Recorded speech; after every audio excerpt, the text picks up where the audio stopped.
Hello, Matt, Jess and Dave here, just to give you a little update on a few exciting things happening very soon. That's right. We're looking at the rest of the year thinking, let's go to some new places, but we can only go there if we know that an audience will turn up. So wherever you are in the world, you can sign up to our mailing list. There's a link in our link tree on the Do Go On Instagram. Basically, you fill out your email and where in the world you would see us, and we'll only email you once we're going there. No spam, nothing like that. It's just, for example, you live in Tokyo, we'll let you know when we're doing a show in Tokyo. Please tell us about that. We'd love to go to Tokyo. Oh man, it would be a dream to go to Tokyo. But we are doing some live shows in Melbourne and Adelaide coming up. We're doing 3 shows at the Melbourne International Comedy Festival in 2026. This is March 29. There's April 5 is not on. Sorry, that's Easter. We're not doing that. April 12 and April 19. You can get a ticket to each of the shows or a season pass, and it's very much discounted because you only have to pay the ticket fee once. I tell you what, this is not going to help the rumours that one of us is the Easter Bunny. We're going to have to delete that. Yeah. Pretend you didn't hear that. I'm also doing a Who Knew with Matt Stewart live at the Adelaide Fringe on March the 7th. And me and Surenjay Aman, a friend of the show, are doing a run of our new material show, which I think is called Surenjay Aman and Matt Stewart Present Surenjay Aman and Matt Stewart, something like that. And it's on at the Rhino Room in Adelaide, March 3rd to 9th, and Melbourne International Comedy Festival, April 7th to 19th at the Coopers Inn. Cannot wait. Pumped up. But yeah, get onto the mailing list. Get onto the mailing list, or if you want to get tickets to any of the shows we just mentioned, this, like I said, it's 2026. Go to dogoonpod.com, click on live shows, and we will see you very soon. If your team isn't using ClickUp, you're wasting time, and data proves it. 61% of knowledge workers manage work more than doing it, switching apps 1,000 times a day. That's work sprawl and costs millions. ClickUp replaces 20 apps with Convergence, uniting projects, docs, and chats, while AI super agents handle the busy work. Join 4 million teams using ClickUp to finish work 30% faster. Try it free and get 15% off AI upgrades at clickup.com/podcast. That's CLICKUP.com/podcast.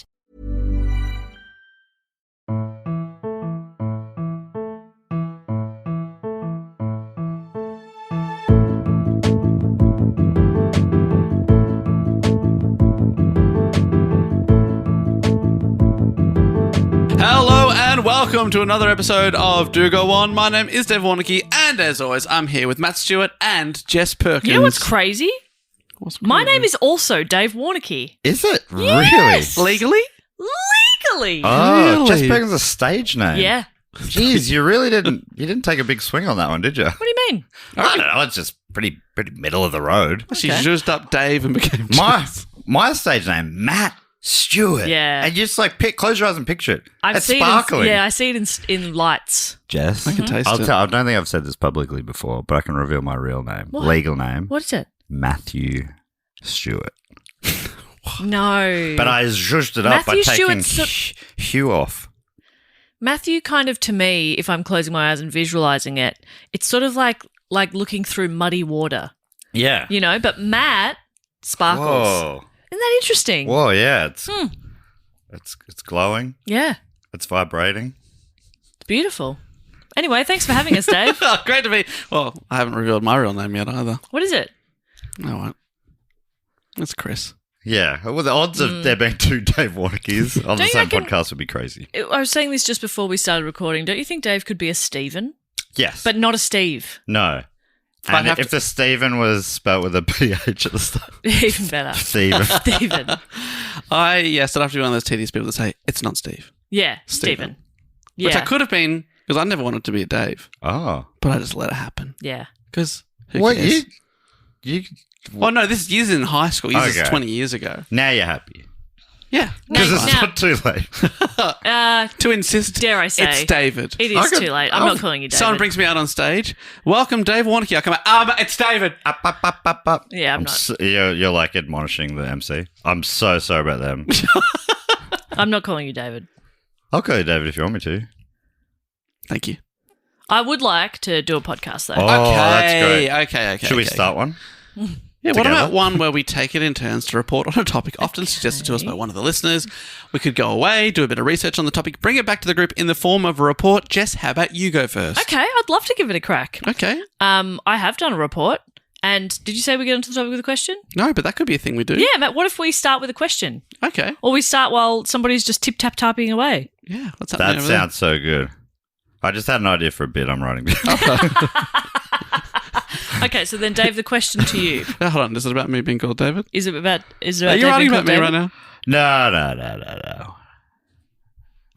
No, I got it. It really seems like it's about you being called David. Okay. Okay. That is going to be big. 25 minutes of material. I can't believe I was here when he first wrote it. It's really beautiful. It's great So, to watch Jess- an artist at work. Jess has a question for us. I have a question. What was the city of Jakarta once called? Oh, I should know this. Why should you know this? Well, I did 2 years of Indonesia. Sure. I Okay, see. yes. Jakarta is the capital of Indonesia on the island of Java. Correct? Oh, was it called Java City? No. Oh, was it some Anglo? Oh, no, who? Dutch? A Dutch name. It's like Van Deutschland or something. It was not Van Deutschland. Oh, no, that'd be more country, wouldn't it? But it sounds like a Dutch name. No, not New particularly. Holland, New Amsterdam. No. Yes, this is good because that's what New York was. So, Yeah. is it a new something? No. Okay. Do we have a shot at knowing this? Possible. I would definitely not have known this, but Okay. that actually doesn't answer your question. No, maybe because you you know, do. it's like some cities have been famously, Yeah. their names Yes. have been changed, maybe within our Saigon. parents' lifetime. Yeah, but I wasn't sure. I don't know. No. This doesn't instantly ping the trivia bell And we in my are going mind. back to like 17th century. So we're going back Okay. a long time ago as well. Okay. Give So- us a letter. B, Another letter. A, Another letter. T. Batmania. Ooh, not. Batavia. Yes. And this is about a ship or something? Yes. Okay, now I've seen this in a hat a lot and I don't know Yes. anything about it. Yes. And I thought we'd already done it, so I can't wait to hear about it. Yeah, just checking, Dave. We haven't done this? No, but I've also put up the vote multiple times. Okay. Because I think it's been suggested a lot. It has. And I think maybe I get it confused with the Mary Celeste, Right. which okay. we have done, I right? had no idea it had anything to do with Jakarta, though. No, neither. Yeah. How interesting. Now, actually, this story, the Batavia story, do you remember years ago, there's like a sequel in my life to when I did the Endurance, A sequel in my life. I was going to say it's not really because you're doing the report, but Well, it was a great correction. I identified it immediately. And which we realised recently was on a Patreon episode. Yeah. Like, keep referencing it. It deserves to be referenced because it was an insane and insufferable thing you said. Well, the new ones, this is a sequel in my life, so there you go. I say them all the time. This is for everyone to hear. We did the topic of Ernest Shackleton on the Endurance. Oh. And then do you remember at the time I told you that in primary school I was in a choir and that we'd, with a composer whose name was Stephen Leake, Stephen, not Steve, he wrote like a choral piece, basically like a choral musical. And he got the kids to suggest the lyrics after researching the topic. And then he went away and wrote the music and then came back and taught to the kids whatever. Right. Lots of farts. So many farts. And then Poo bum Ernest wee. Shackleton did the biggest poo of his life. And there was a pig there. No, and then like he'd take, I think it was pretty vague. Like, oh yeah, you want me to write about the ship? Oh, I yeah. could do that. Yeah, okay. But then my sister, who was 3 years older than me, she'd been in the same choir years earlier. Their topic that they'd done with Stephen Leake was the Batavia. Ah, I Oh, see. this is like a sequel in your life. So just keep that in mind when you hear about what I know is a pretty full-on story. It is a pretty full-on And story. my sister in grade 4 was like being asked to suggest prompts about Think this. about it. Well, I mean, Shackleton was pretty full on. Yeah, as well. yeah. Yeah, true. So yes, Matt, you're right. This has been suggested by a lot of people, and this question actually was suggested by Katie from Sydney because a little while ago you added a part in the suggestion where they can also suggest a question, Sick. and so that was Katie's question, which I think was great. The system works. Katie also suggested this topic numerous times. Oh. It's in the hat as I'm going through and collecting all the names. Katie came up many times. So hopefully, Katie, you're listening, and B, you're excited, and C, at the end of this, I hope I've done you proud. That's so funny. I wonder if Katie's aware that they Have done- suggested yeah, it multiple yeah, times. yeah. Because I'm like, you just keep thinking you're having a great idea. Yeah, it's over many years. Or That's you're just- like, oh, I got to tell you this great story. Yeah, you have Yeah. told us this story. I think the same thing just happened with you writing down that stand-up. Oh, I've got to write that down. Yeah, yeah. You've thought of that many times. Yeah. You've tried it many times on stage. Yeah, it always bombs. But this time, this time will be different. So Katie from Sydney obviously has suggested this, as has Chris McAuliffe from Washington in the US, Sophie from Northcote, Max Edmonds from Bristol, James Brennan from The Ponds in New South Wales, the Carol Ponds Institute. Yep. Carol O'Malley from Kununurra West West Australia. Kununurra. Thomas Burton from Melbourne, Imogen Hooper-Duffy from Melbourne. Oh, my God. Rachel I can literally never get through the names. Rachel Wells from Queensland, Christina reading out great Gonzalez names. from Irvine in California, Sam Markelin from Melbourne, Catherine from Perth, Josh. See, great. I won't interrupt when you read a boring name like Catherine from Perth. Apart from this, in this instance. Josh Steele from North Perth, Arlo from Geraldton, Curtis Brennick from Western Australia, Mitch Smith from Sydney, Amanda from Bendigo, Ryan Colleran from West Yorkshire, Luke Wood from Fremantle in WA, Beck Lum from Adelaide, and Lars von Coverden from the Netherlands. Ooh, a lot of Australians. Is A lot of Western Australians. Oh, and that's relevant? Yes. Is that's got to be up there with the most suggested topic ever? That was a lot. I of feel names. like one of the live ones we did recently, which probably hasn't come out yet, so don't worry about it. Yeah, But one of those had many as we well. did have to pause in front of a room full of people as Jess read out names for 15 minutes. It went 15 for minutes. ages. So yeah, lots of suggestions. This was voted on as well. So and it came in close, I've got to say, but this one did just take the cake. I'll say Batavia, same thing. And Yeah, potato, Batavia. correct. So, bit of background. Batavia Bardem. Batavia Bardem. There you go. But see, like, he could not have gotten there if you hadn't said your shit thing about Yeah. potatoes, Batavias. You know what I mean? It's- So it's a process, and and that's what people don't understand so much about comedy and podcasting, especially, is that it's a collaborative space. Well, like the most beautiful building, this, Sydney Opera House, something like that. Yeah. Beautiful. Can't be built unless a slurry of concrete is poured underneath that hardens. I don't know if you'd call it. People never shout out to the slurry.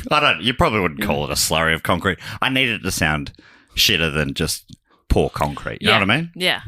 And That was my process. Now, Dave, turn that into something good. And I just don't know if that actually works in this either, because you're saying that because nothing that you've ever done or nothing about you has ever hardened. Okay, that's true. You know what I got mean? flabby abs. Is that what you're saying? Flabby abs. I'm a flabby abs man. Yeah. You walk in, you lift up your shirt, I say, still flabby. Yeah. Flabby abs. Still slurry. Still slurry.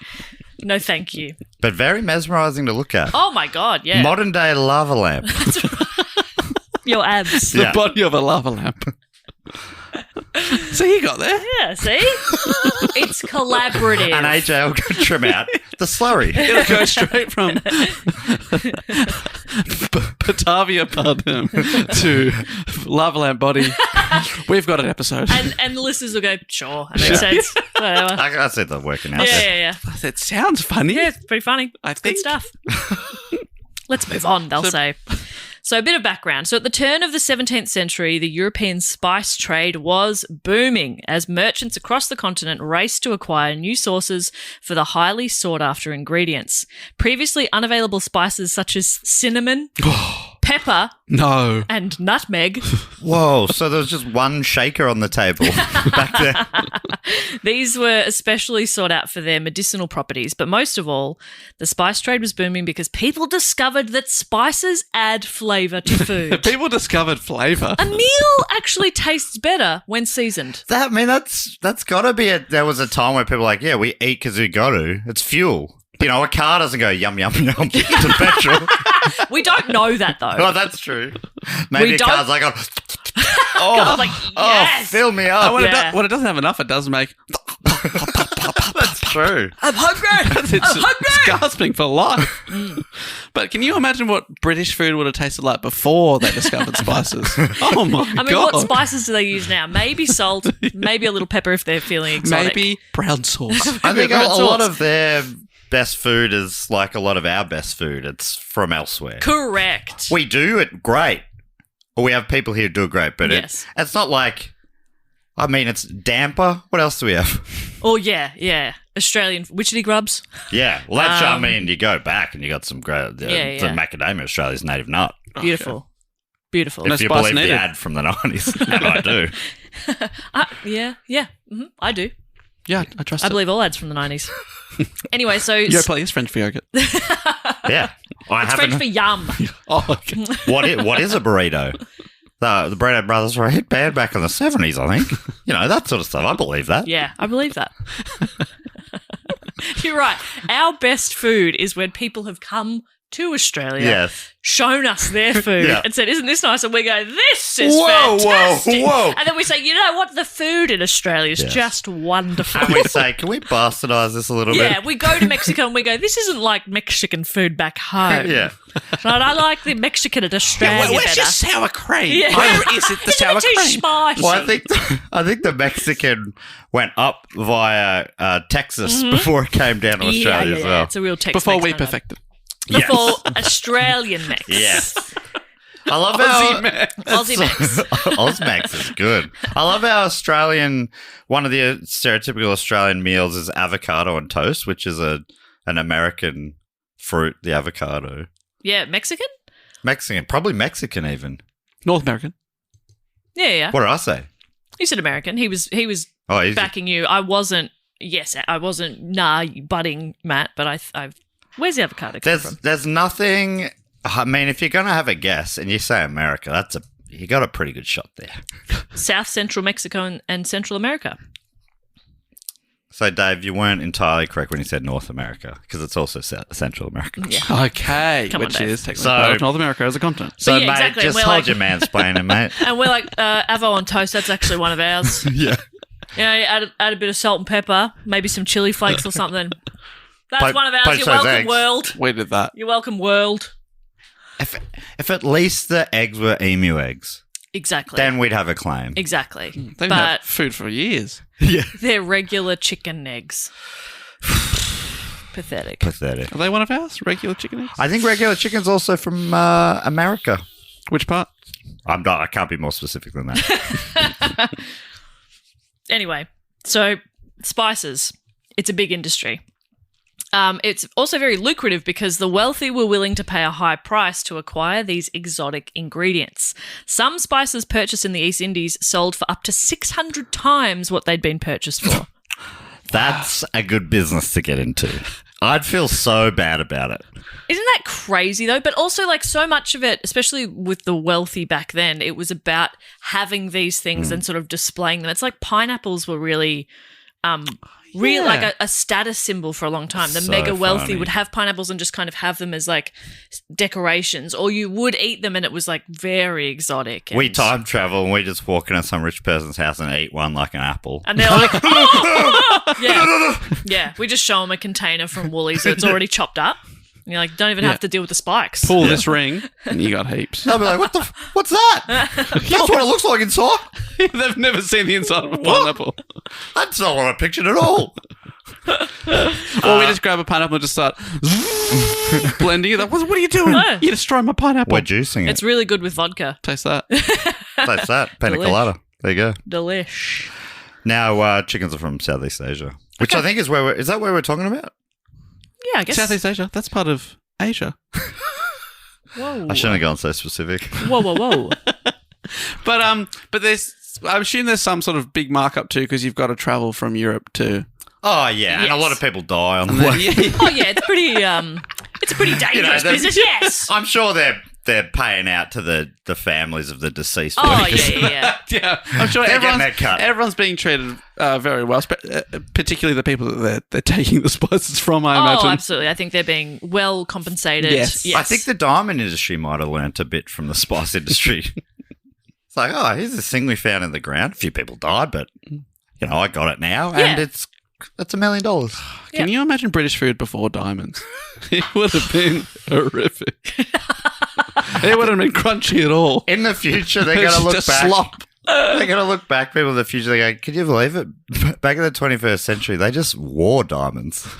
And they're pepper grinding onto their meals. Yeah. Can you believe it? they didn't even I didn't realize. realise how much flavour and nutrients they have. Yeah. How nutrient rich diamonds were. And dense, too. Yeah. Chockers full of nutrients. Mate. Diamond today. Oh, You'll live another 100 years. we all live forever now. Because of diamonds. You're wondering why your abs are so slurry. You haven't had any diamonds, the hardest natural material known to man. Since we found out diamonds are edible, we discovered the 9th and 10th ab. No, but they're the whole time. Oh, Tom, under the slurry. Even the Rock had slurry. So spices. Well, it's like the vague preamble to the topic. Yeah. Not even through, like, this is a fourth dot point. So in 1602, the Dutch East India Company was formed, a private trading corporation that could act independently overseas, but also had the full force and authority of the Dutch government behind it. That sounds like a good system.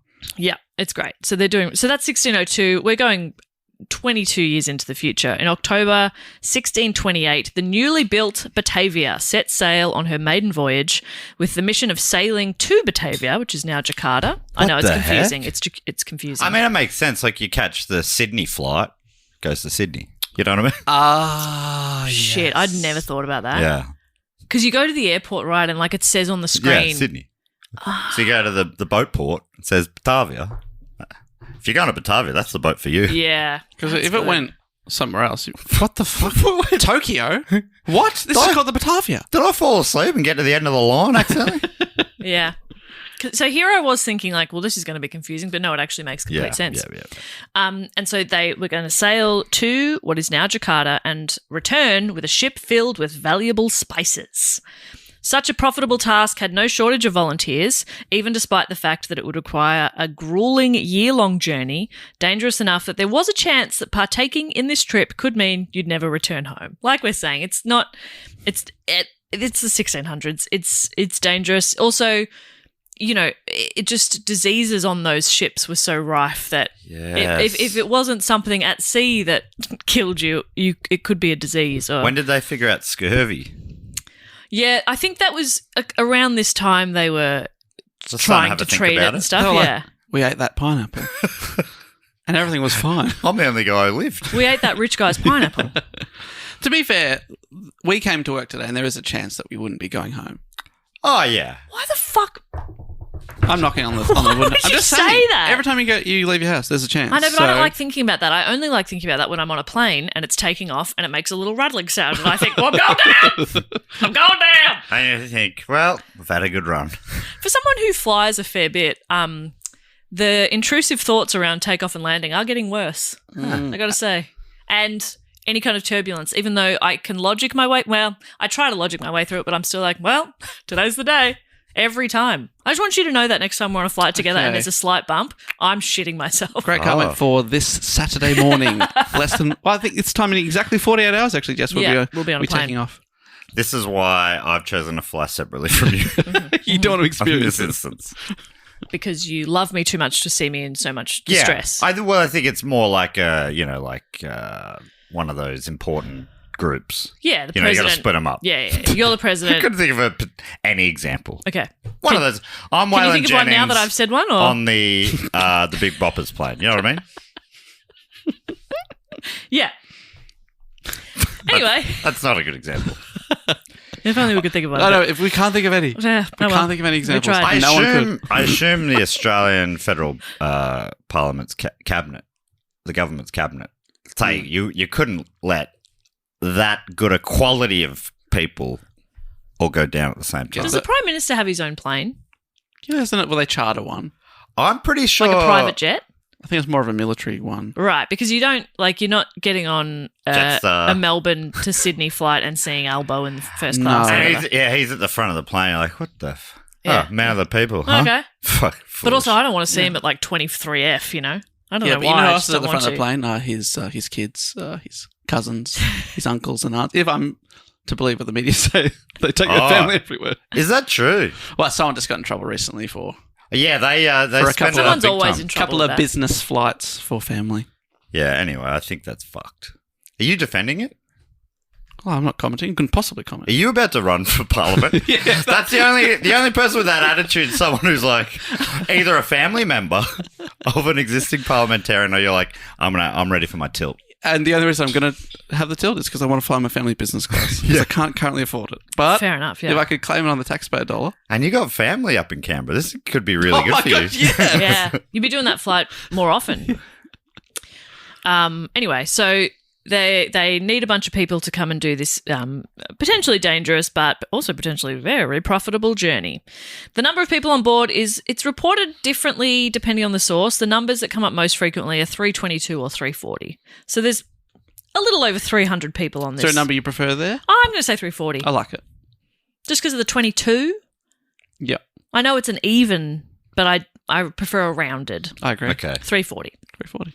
That number was made up of sailors, soldiers, merchants, and their families. So many women and children were on board as well. There you go, getting a free ride.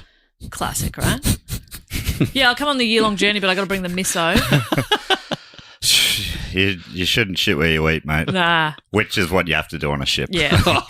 It's pretty fucked. You on eat here. over the side. Interesting. Well, for crumbs. Yeah, that's good actually. I like to be like eating over the get all sink. crumbs exactly. Late at night, get home late, eating toast over the sink. Yeah, that's life. really that's efficient. living. Efficient living. Yeah, that's efficient living. I get home late, I have a full roast over the sink. Or a bit of gravy. 1 a.m, perfect time to chuck the oven on. Put a roast in. 3 hours later, I'm enjoying a beautiful meal. So the journey was led by, these are some names you need to remember. Journey was led by Commander and Senior Merchant Francisco Pelsart, who had joined the East India Company 10 years prior. He was in charge of overseeing the fleet of 11 ships that were setting sail to the East Indies.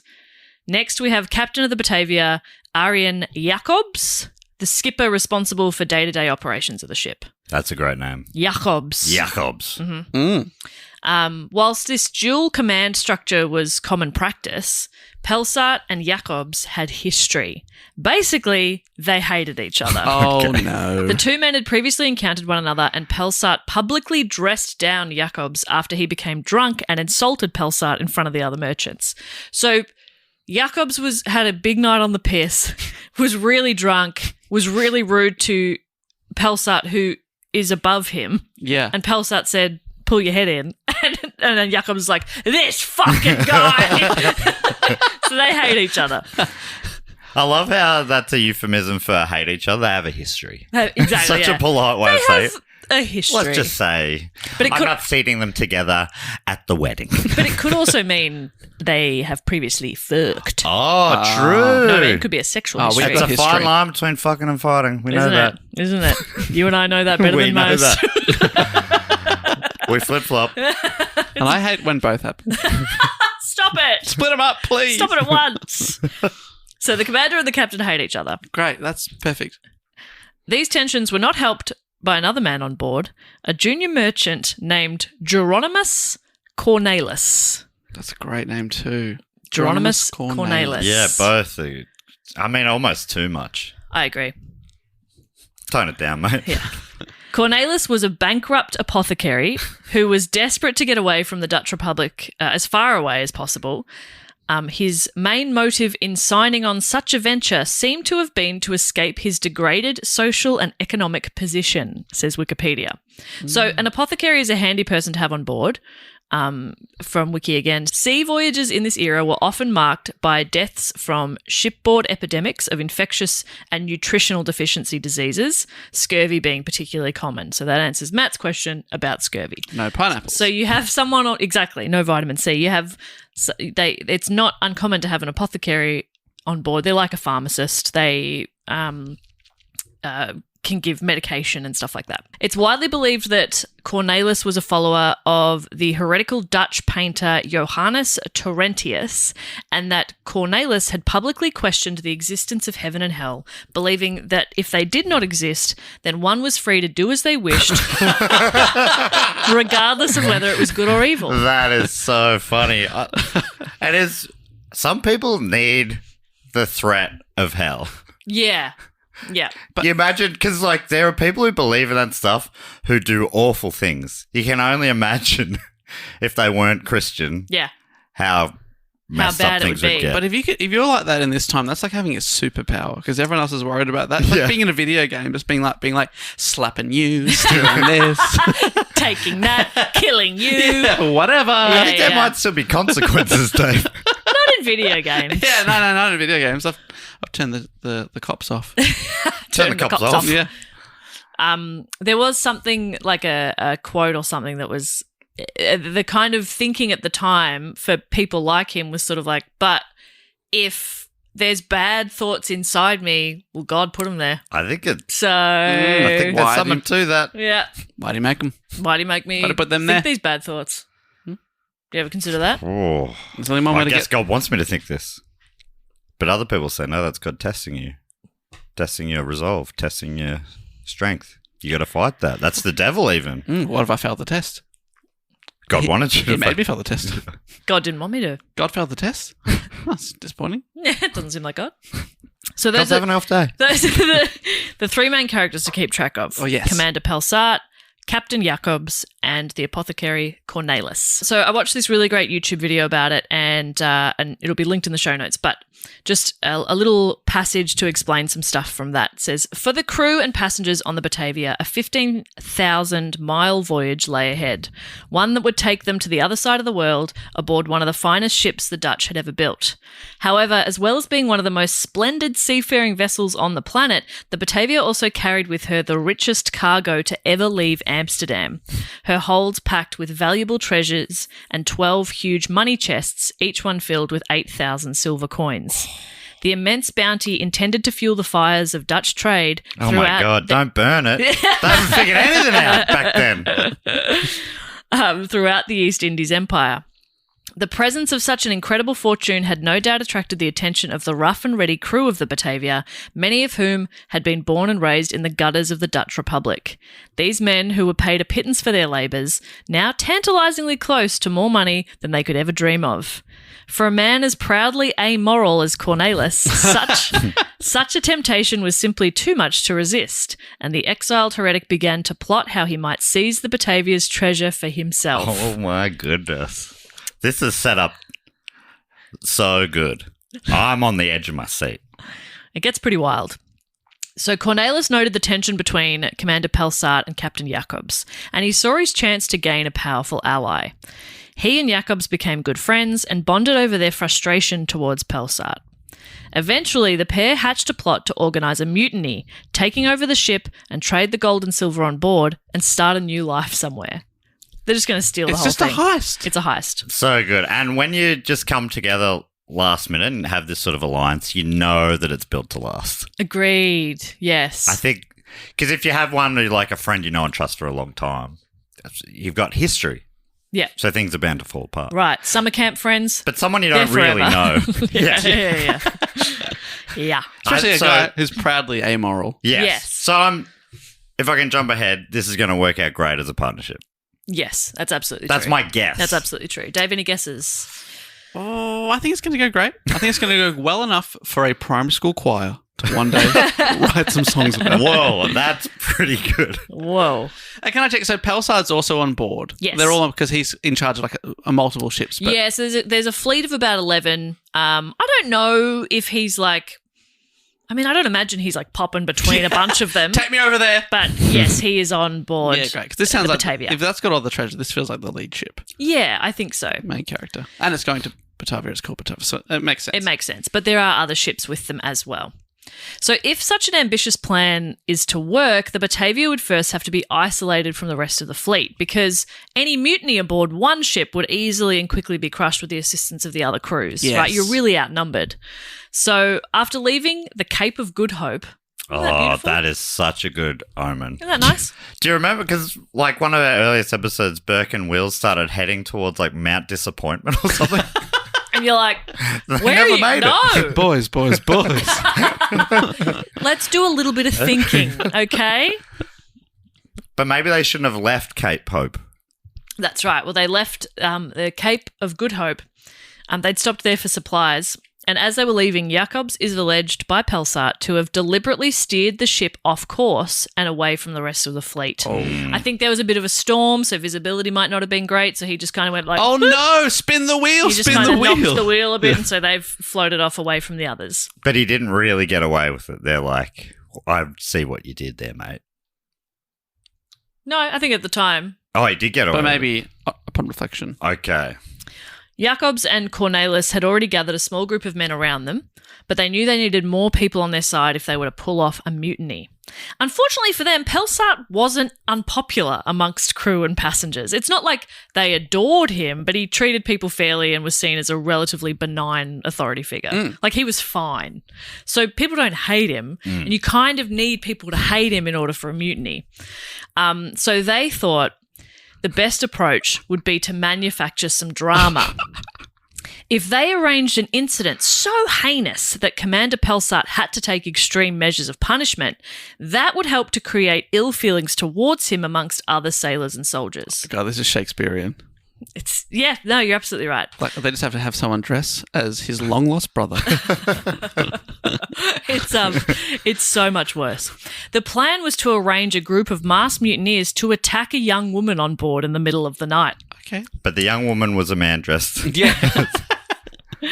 However, after the planned attack, the young woman couldn't identify her attackers, and Pelsart decided it would be prudent to wait until their arrival in Batavia before carrying out an investigation. His reasoning, as a true company man, was that he didn't want anything to endanger the safety and success of the voyage and thus damage his standings in the company. Great. So he did nothing. Right. So that mutiny plan didn't work, so it was back to the drawing board for Cornelis and Jacobs.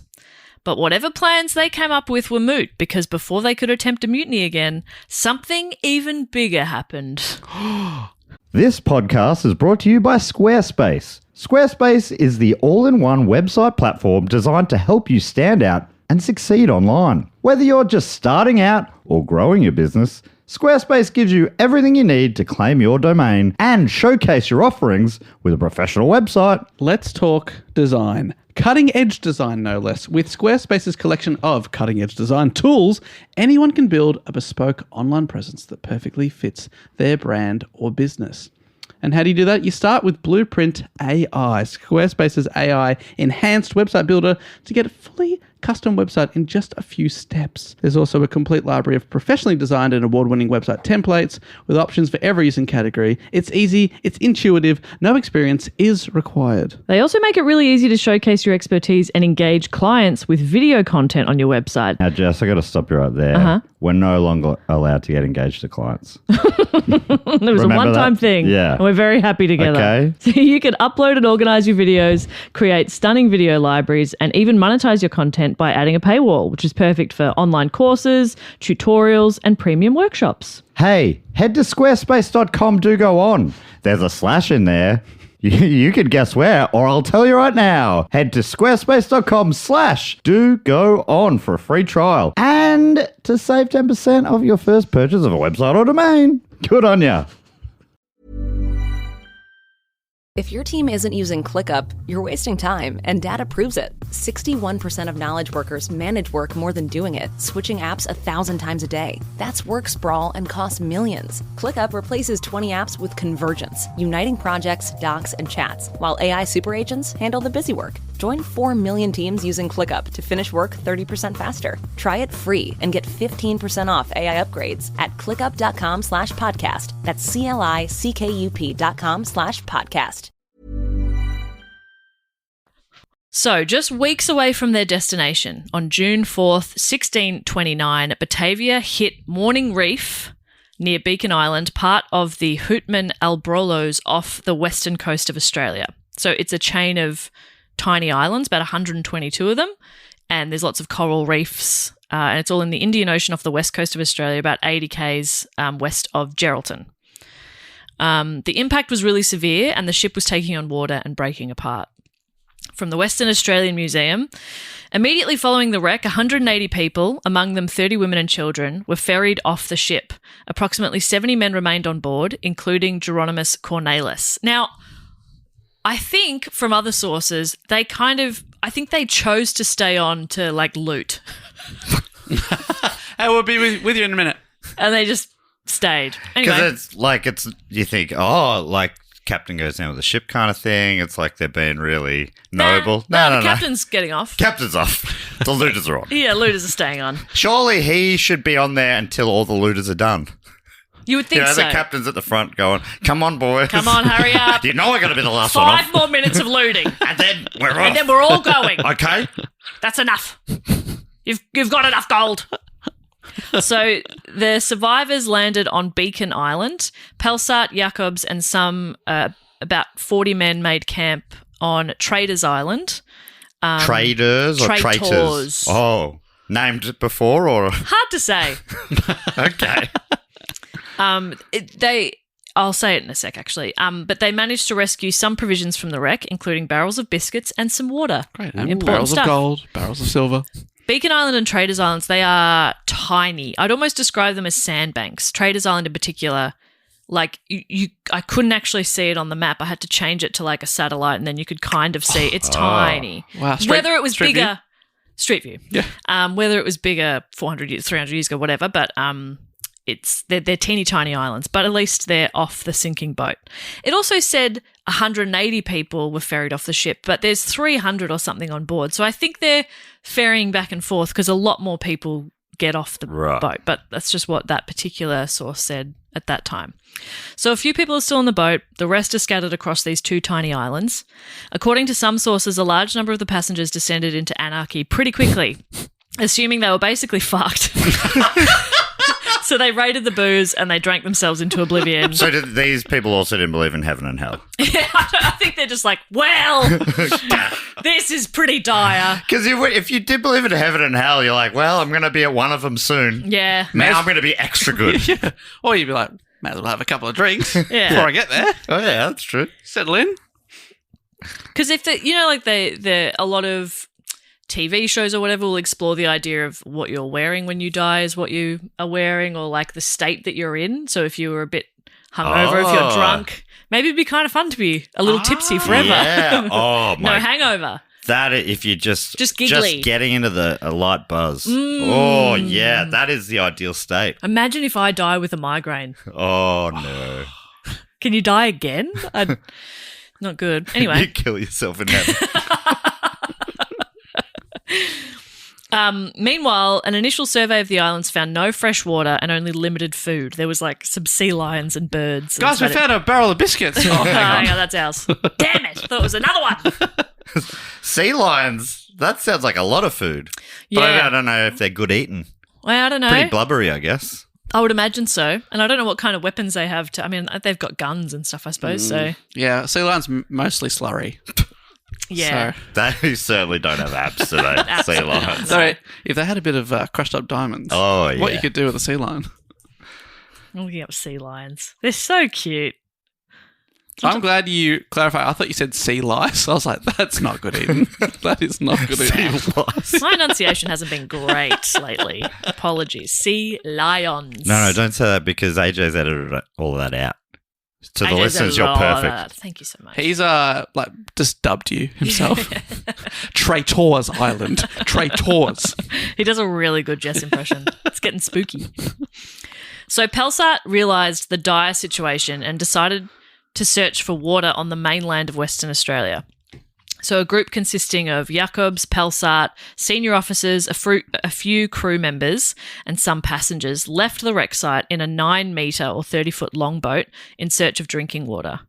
So these islands are 80 k's off the coast of Australia. So they're travelling there to try and see if they can find water What for year is everybody this, else. by the way? 1629. Right. Wow. So they were still unsuccessful, which is like actually kind of crazy. There's heaps of drinking water on Australia. Know what I mean? Yeah. I don't know where they were looking. Did Yeah. they get out of the boat? Wow, yeah. Did they get close and go, nah, probably not. I mean, the Halfway there. Can't have water. West Australia's got a bit of desert. If you go to the wrong spot, you'd be like, I'm going to extrapolate from here. Yeah, it'd This go. whole landmass is fucked. This is fucked. And that's if they land in the Perth CBD. Hey! Love Perth. Love you, Perth. Love you, Perth. Love you, Perth. Thanks Love for having Perth. us last year. It's Yes. great to see you. I'm just repeating the kinds of jokes you make. You make those jokes. And I know it's okay for you, and it probably comes off as a little churlish. I don't know if that. I really don't know what that word means, but it might come off a little churlish. Me doing it, Dave. But Does that make any sense? I don't know. Yeah. But if you'd said it about Melbourne, it wouldn't make sense. No, Because like you would find water and culture. culture. And coffee. I tell you what you'd find in the water is Arabica beans. Perfectly steamed. Milk. Maybe, some frothy milk. A bit of frothy milk. With the perfect dimensions of froth to coffee. Perfect ratio. Ratio. Thank you. Ooh. What's that to have with my coffee? Maybe an award-winning pastry? Oh, fantastic. I don't mind if I do. Maybe a little bit of avocado on toast, Melbourne's own dish. And a flat white. Yeah. Oh, a Melbourne classic. Yeah. I mean, even these things, like Sydney made the flat white apparently, or New Zealand. They both claim it. Of course they do. But really, who made it their own? Who made it? Who made it their, Who perfected it? who made it Thank their you. own identity for some reason? Exactly. Okay. Melbourne doesn't have a personality. Okay? We have to clutch to one thing. Oh, whoa. What about the weather? Oh! We got that. Take that back. Yeah, we got all of them. We got Sometimes at the same time. multiple seasons, baby.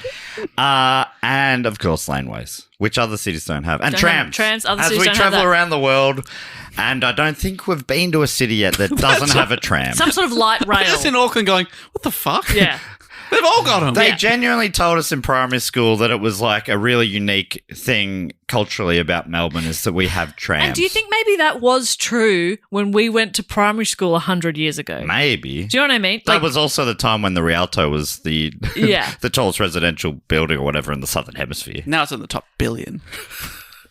It's not even in the top 5 on that street. Yeah. So I So- think it's up to us to update our references, I think. Okay. Yeah, I think it's on us.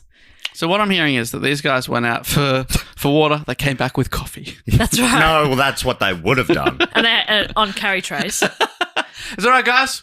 We got 4 each. Depending on the problem is soy flat white. And I'm there going, yuck. No. What about a pistachio cream matcha? That's me. Thank you. that's if they landed in Melbourne. Unfortunately, they landed in Perth at 4:30 and everything was closed. Oh, I mean, everything's closed here at 4:30. Say like 1 o'clock or I'm something. talking about bars and stuff. Oh, bars and stuff. Yeah, Like everything. You can't get a coffee here at No. 4:30. You can't get a coffee here at 2 Why o'clock. is that? It's That's honestly, when I want them. I know. Me too. And a lot of Not people coffee, but food. coming to Australia are like, what the fuck, why is everything closed? I think it's honestly just our population can't support it. Right. And those cafes, the business is slow at the end. Like, if they Yes, stay open, it's it's not true. profitable. Also, businesses open embarrassingly early here. Yeah, they do. Yeah. I think a lot of people, not me, but a lot of people, a lot of Australians get up early. yes. Not me. Not you. Not Jess. I don't know. sometimes. What's early? To me, anything before 9. Oh, okay, yeah, I get up early. No, early would be before 7:30, I reckon. Yeah, I'm up 7:30. That's pretty early. Yeah. But are you, like, you know, some people get a coffee at 6. Yeah, 6 No. o'clock. Like cafes are opening at 6, Yeah, which to me is still nighttime. agreed. Especially when it's dark outside still. Yeah. Like, this is fucked. Nobody should be Come on, here. guys. Come on, guys. Once, on our honeymoon in Paris, we met up with. On our honeymoon in Paris. Oh, Can you that was- believe this That's what fucking guy? I just spewed up. You disgust me. It's just We just went to the City of Love to celebrate our love. exactly. I It's went a to Dollywood cliche. on my honeymoon like a real grown-up. Well, yeah, well, that's the dolly of love. Sorry. Beautiful. So sorry. It's just a funny quip from a French man. What is love? One my, day, buddy. My wife's friend, he's obviously French, very French, and he's very annoyed that when people are getting up early, and he's like, "It is night. Be in your bed." That's right. That's what we always say it all the time. When we see people getting up early, or that there's a tradie next door drilling at 7 a.m., we're like, "It is night. Be in your bed." That's so good. Me and Saran, It is I know night. we are so off track and I apologise, but me and Saran had a coffee yesterday at our, and I think maybe every suburb needs to allocate one cafe to be open till 5 or 6. Great. That's Love a great that. Yes. system. Yes. Because Yes. in Coburg, near here, there is one. It's not great, but it's open till 5. Okay. So we went there, and Saran was telling me about one that was across the road from there that didn't last very long because it was Italian, and they did not allow you to order coffee until after a meal. Oh, wow. They're like, you don't. That's not how coffee is done. Sorry, what? So people went, okay, we'll go to a different one, and it ended up closing up. You can be too strict, I think, with. I love that. Yeah. I'd rather go bankrupt than give you this coffee. Yeah, but I just want the coffee you now. I can- might order food after. No? I'm confident that you can, in Italy, just go get a coffee. Yeah, well, I'm taking Saran's word for it. True, and what would he know? You know, remember when he told us about the origin of ice cream on this show? I think he was and it making that involved up. like shit. And He was stuff? making stuff up. Did it? I can't really remember. I can't remember either. Anyway, Batavia. Batavia. So they've gone to the mainland. They haven't found drinking water. Did they make it to the mainland? Yep.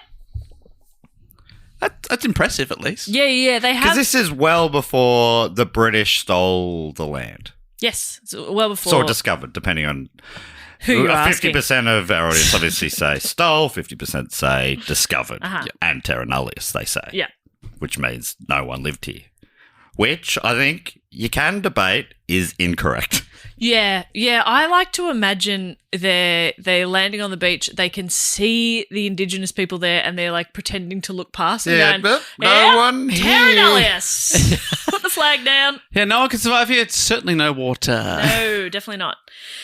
So they have made it, but they have been unsuccessful in finding drinking water. So a plan was made to sail a longboat to their original planned destination of Batavia to seek help. Oh, all the way back to Indonesia. Yeah. Okay.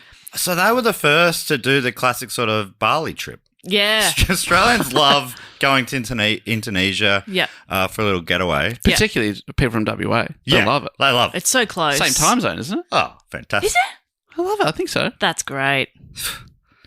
That's nice. They should start playing cricket matches in Indonesia because it's on at a great time for Melbourne, for the East Coast. You know, that 3-hour time difference in the summer. Yeah. It's fantastic. Perfect. Daytime cricket goes into the night for us. Beautiful. Love it. Gorgeous.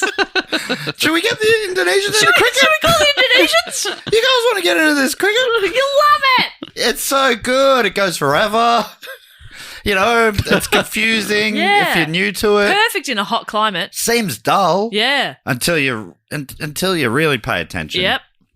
So they're gonna take a 30-foot boat and go all the way to Indonesia. Can I just say, if they were trying to get to Indonesia, why are they where they are? They've gone so far That off guy course. took him off course, remember? But like so far off course, right? He's doing this to try to get a mutiny. Well, normally what they kind of do is they come down around.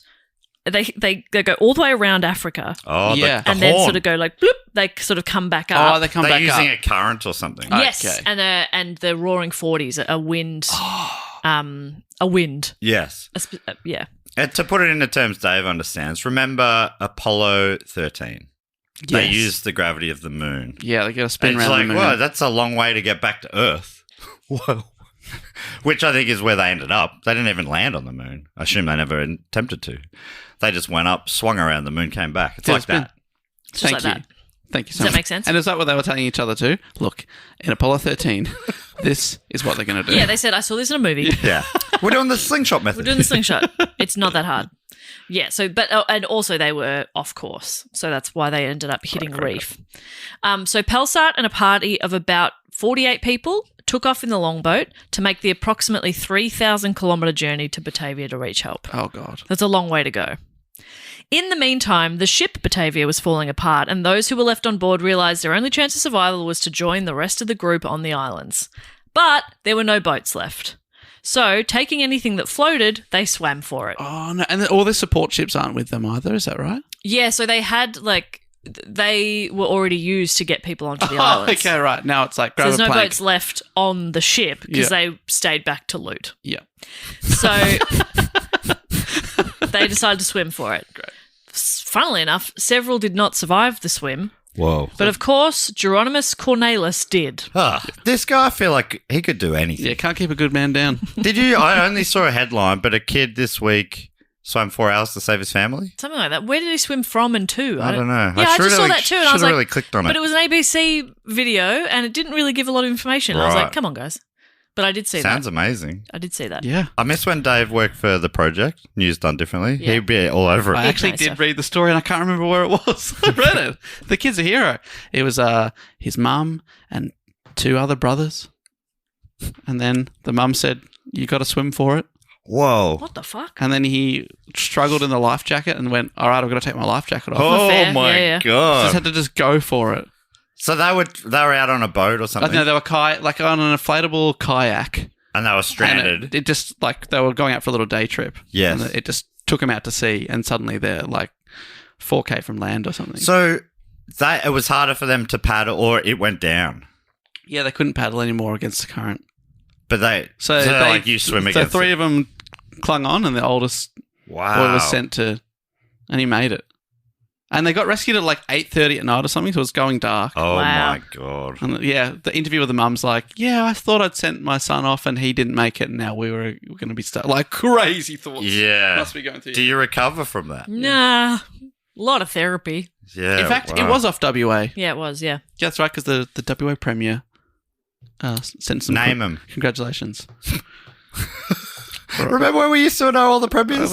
Roger Cook Well, or something? that was Is it 'cause they Roger Cook? That's because they were always on the news because it was Talking about COVID times. Yeah, that's right. Yeah, that's right. I Mark McGowan's honestly gone don't know now. if It our own is one's Roger Cook! Well done. Well done. And Can our one's called Jacinta Alan. Allen. Can I tell myself to go on? Yes. Because well, I'm not even halfway. Dave, tell her. Tell her what? To tell herself to go on? You can tell yourself. Thank you so much. Jess, do go on. So, Geronimus Cornelis, he did survive the swim, although apparently it was only after floating for 2 days that he made it to Beacon Island. How far is it? I mean, the ship has hit Coral Reef. Yeah. And so then I don't know exactly how far it is to the islands, but I mean, this is the 1600s. They're probably not super strong swimmers. I wouldn't fucking make it very I far. really hope they checked out that reef. Did they snorkel a little bit? I think so. No wonder he was floating. He was And they floating went, just look at having a these look. colours. Oh, my God. So vivid. It's bloody beautiful. It's a whole new world under there. Probably also weighed down with like 50 kilos of treasure or something. Yeah, that he so was like, his his pocket. pockets are filled with Mate, coins. Let the coins go. No. I need them. And a barrel of biscuits. Of course. Though he was neither a sailor nor a soldier, Cornelis was elected to be in charge of the survivors due to his senior rank in the Dutch East India Company. From the WA Museum, Pelsart's sudden departure in their hour of need, or so they perceived it, had left the shipwreck survivors bitter and distressed. This atmosphere of helplessness made it relatively easy for Cornelis to assert himself over a group of approximately 40 men. And what they mean by that is there's a couple of hundred people across these on Beacon Island, but he has kind of already got a group around him that was sort of part of the plan of the mutiny, and then he can kind of recruit a few more, charm his way through a little bit, and now he's got a group of guys that are loyal to him. It's always easier in opposition, right? Like politically, you can promise anything. You don't have Right. to deliver it. So you can go, yeah, if we make this happen, I'm going to make you all rich. Yeah. He can promise that, and then I assume, perhaps, I don't know, maybe he's really And he's gained some morals. He's going, Pelsart's like the commander's just fucked off and left you all here. Yeah, you can lie. It Yeah. doesn't really matter. You go, and you wouldn't believe what he's been saying. Mm-hmm. And you know all the problems I've got? He did them on purpose. Yeah. Or He told me. if not, he was bad at it. He's both evil and also incompetent. Yeah. And we Both can't of and you them. can't have both. No. One or the other. That's right. I'm evil, but Pick I'm not a incompetent. lane. Privately, though, he made plans to hijack any rescue ship that might return and use the vessel to seek another safe haven. Cornelis made far-fetched plans to start a new kingdom using the gold and silver from the wreck. However, to carry out this plan, he first needed to eliminate possible opponents to his genius, selfish plan. Cornelis' first deliberate act was to have all weapons and food supplies commandeered and placed under his control. He did this under the guise of protecting everything, keeping it safe, and all of the resources were kept in his specially constructed tent, which was very large and guarded by his own personal militia, who happened to be those same loyal members of the original planned mutiny. So initially, the remaining survivors were relieved to have a leader in charge, but it wasn't long before they realised that their welfare was not the top priority for this strange apothecary. This guy is definitely in the tent in a hammock with someone feeding him grapes. Yeah. Pineapples. Yeah. Peeling pineapples. Yeah. The trouble with this kind of opposition where you're just like being full negative is once you get power, people are going to go, all right. And he's not going to be able to come through with anything he's promised. But he's got all the weapons, though. Yeah. He doesn't plan to come through on anything he's promised Right. because he wants to take all the money and fuck off and start his that's own life. right. With one other guy who he may or may not also fuck over. Who's the other guy? The captain. Didn't he make a deal with one other guy? Oh, yeah. So the other guy, Jacobs, has gone. Oh, he's gone. He's gone to Batavia to. He's with He's with Pelsart. Pelsart. yeah. Right. So now Cornelis is like, well, there's a couple of hundred people here, not a lot of food. I need that food to survive for longer. So naturally, the smartest thing to do would be to have fewer people. Yeah, yeah. Oh, okay. That makes sense. Yeah. And he doesn't believe in heaven and hell, so it doesn't matter. Doesn't matter. So he sent a group of cabin boys and men and women, around 45 people, to another nearby island, telling them that they would find water there. That was Seal Island. And upon landing there, the group did not, in fact, find water. Ooh. And Cornelis happily accepted that those people would not survive. Okay, now, did they find seals? No. Maybe. So he just dropped them off and said, see you later. Yeah, he's like, But I so won't you see guys you later." find some water, never intending to ever check on them again. Oh, God. So there's a bunch of people we don't have to feed now. More food for me and my followers. Fantastic. Yay. The group that posed the biggest threat to his plan, though, were the soldiers. Annoyingly, these stupid soldiers were trained and skilled and capable, and he couldn't have that. Could they have been useful to a less psychotic person? Absolutely. But instead, he instructed a group of soldiers under the command of Weeby Hayes. Actually, you know what? I never looked up how to say that name. Let's double check. Oh, behave. We behave? We behave.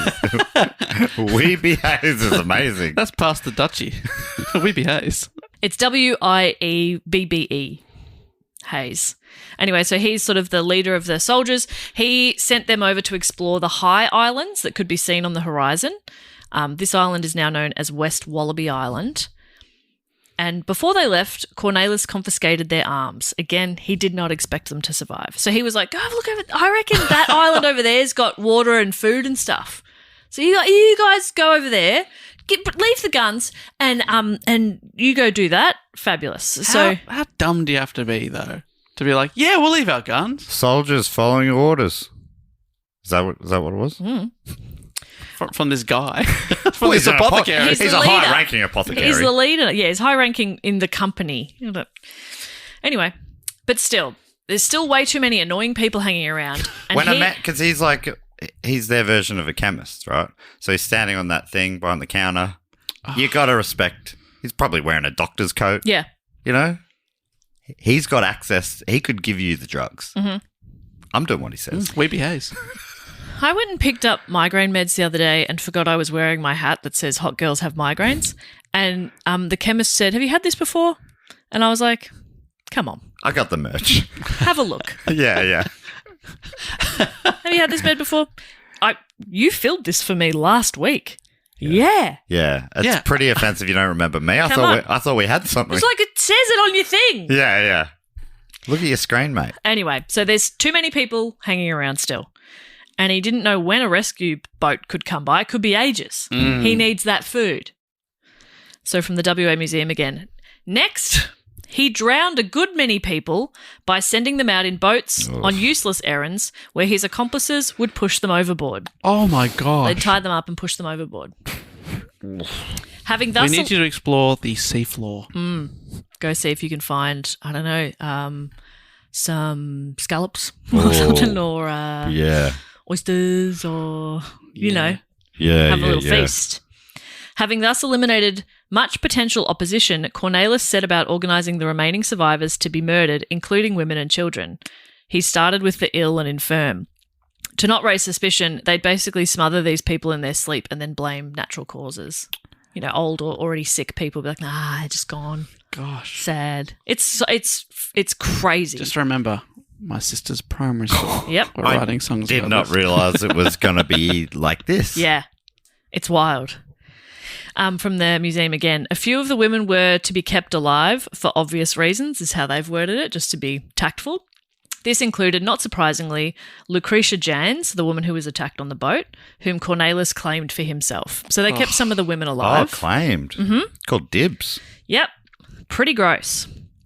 So obviously it didn't take long for the subtlety to wear off, and the remaining survivors were under no illusion about what was taking place.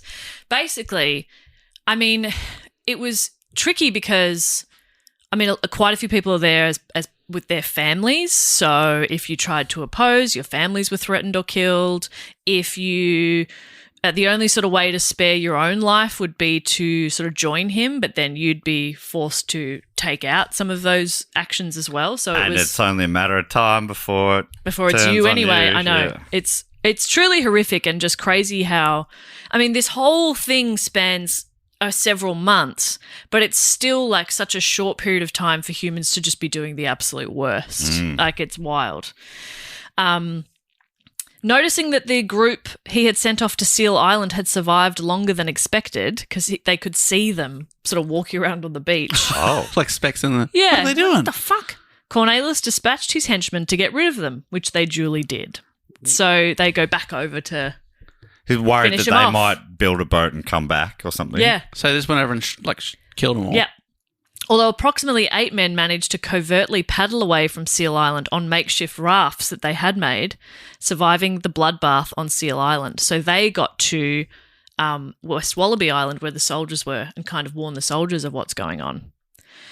As many as 125 men, women and children are thought to have been killed as Cornelis unleashed a chilling reign of terror.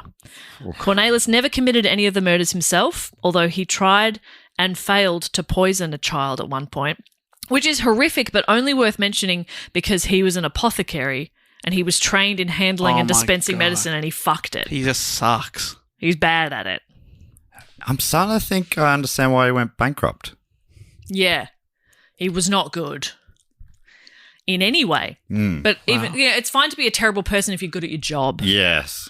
You know what I mean? Or a good hang. Or be It sounds bad like at your he's a job but a good nightmare. hang, a Yeah. good like personality hire. I don't think he's either. You know, I'm not particularly good at this, but fuck, I'm fun. You know what I mean? Great hang. You guys love my presence, Yes. and I'm not annoying or bitchy or sassy at all. Correct. Not on pod. That's not true. That's not true at all. It's worse off pod, yes, but it's absolutely. In the past few years, the walls come down. You know, on pod and off pod, Jess, it's blurred. I don't know. I feel like over the years we come to understand each other more. We know there are times to poke bears and times not to poke bears. Times to give the bear a little pat and say shh, shh, shh, shh, shh. And you're not the only bear. I think there's 2 bears in this threesome, and then Dave. And Dave's just perfect and normal always. What a little baby bear. Dave's like, oh, hey, guys. And we're like, God, he's so cute. Hey, I've got to get you guys a coffee, don't I? I've got sleep problems. You've got head problems Yes. and other things. Yes. I'm not to make it a competition, but you win it. Correct. But in another way, Dave wins it because he doesn't have anything. Dave's just Traveling perfect. around, he wakes up feeling good. He goes to bed feeling good. Oh, if I could live another life, I'd want to come back as Dave. I tell you what, Honestly. 100%. If reincarnation's real, bring me I think back Dave's as the Dave. Yes. You work your way up to Dave. Oh, Yeah, I'm going back to Worm after this. even when Dave's not 100%, he's at 98%. Yeah, You know yeah. what I mean? You and I could get down into the single digits. Yeah, we're flicking on that E. 100%. You know? Dave's always, sorry, guys, I didn't sleep really well. Pew, pew, pew, hilarious. And we're like, fuck. Like I'm wandering off a bit, and you probably might not hear from me for half an hour or so. hey, Matt, come back. Come back over here. And I'm like, and I even enjoy the food. He's having the best time on a plane because he's loving the food. Oh, man. You're just a delight. And we got to that based on this man trying and failing to kill a child. That's right. He's like the anti-Dave. He's the anti-Dave. Dave would easily kill a child. I'd never fail.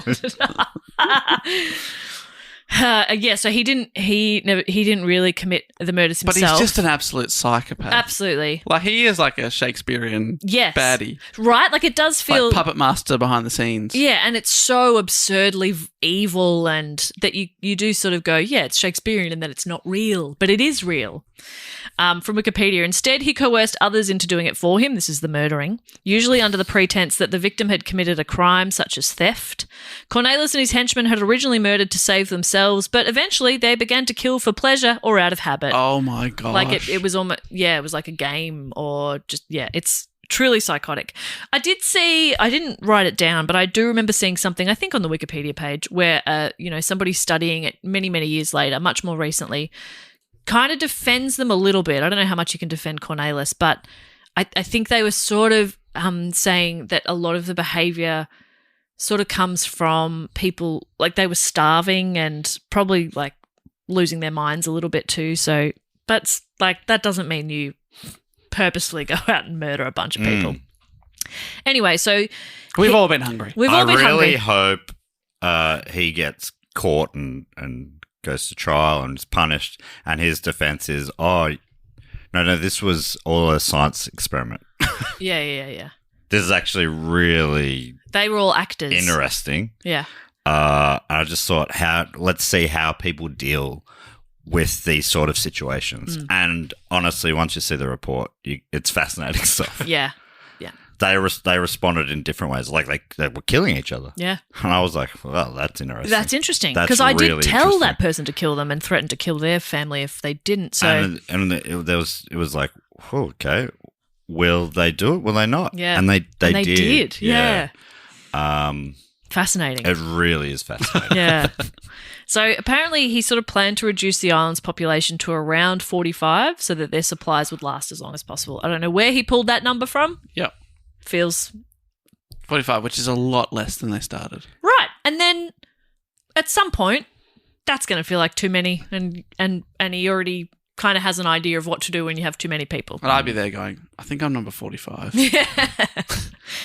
But now maybe is a good time to check back in with Commander Pelsart Oh, and his yes. journey to Batavia. Yes, they took the longboat. Because if you're thinking he just fucked off and saved himself, you were incorrect. He's actually a hero. After 33 days, the crew of officers and passengers all arrived safely in Batavia, so they made it. Took them over a month.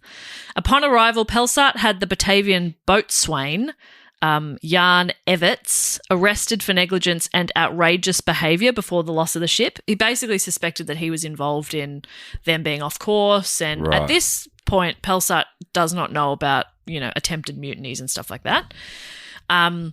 Jacobs, who was there as well, Cornelius's co-conspirator, was also arrested for negligence, although, again, had no idea what role he had played or was trying to play in a potential mutiny. So those two are arrested and they're kept in Batavia. It's a bit like, well, you crashed the boat. kind of thing. They're being blamed, are they, for the reef hit? Yeah. And is Jakob, I imagine, didn't know how full on it was going to be, or did he? Oh, no, because, their plan was to mutiny and steal the boat quietly. And fuck off. Yeah. The plan was certainly not to crash the boat. Right. And there was no plan of, okay, we'll crash the boat, we'll get on an island, and then we'll kill everyone. That was not the plan. So he has no idea what's going on. Nobody does.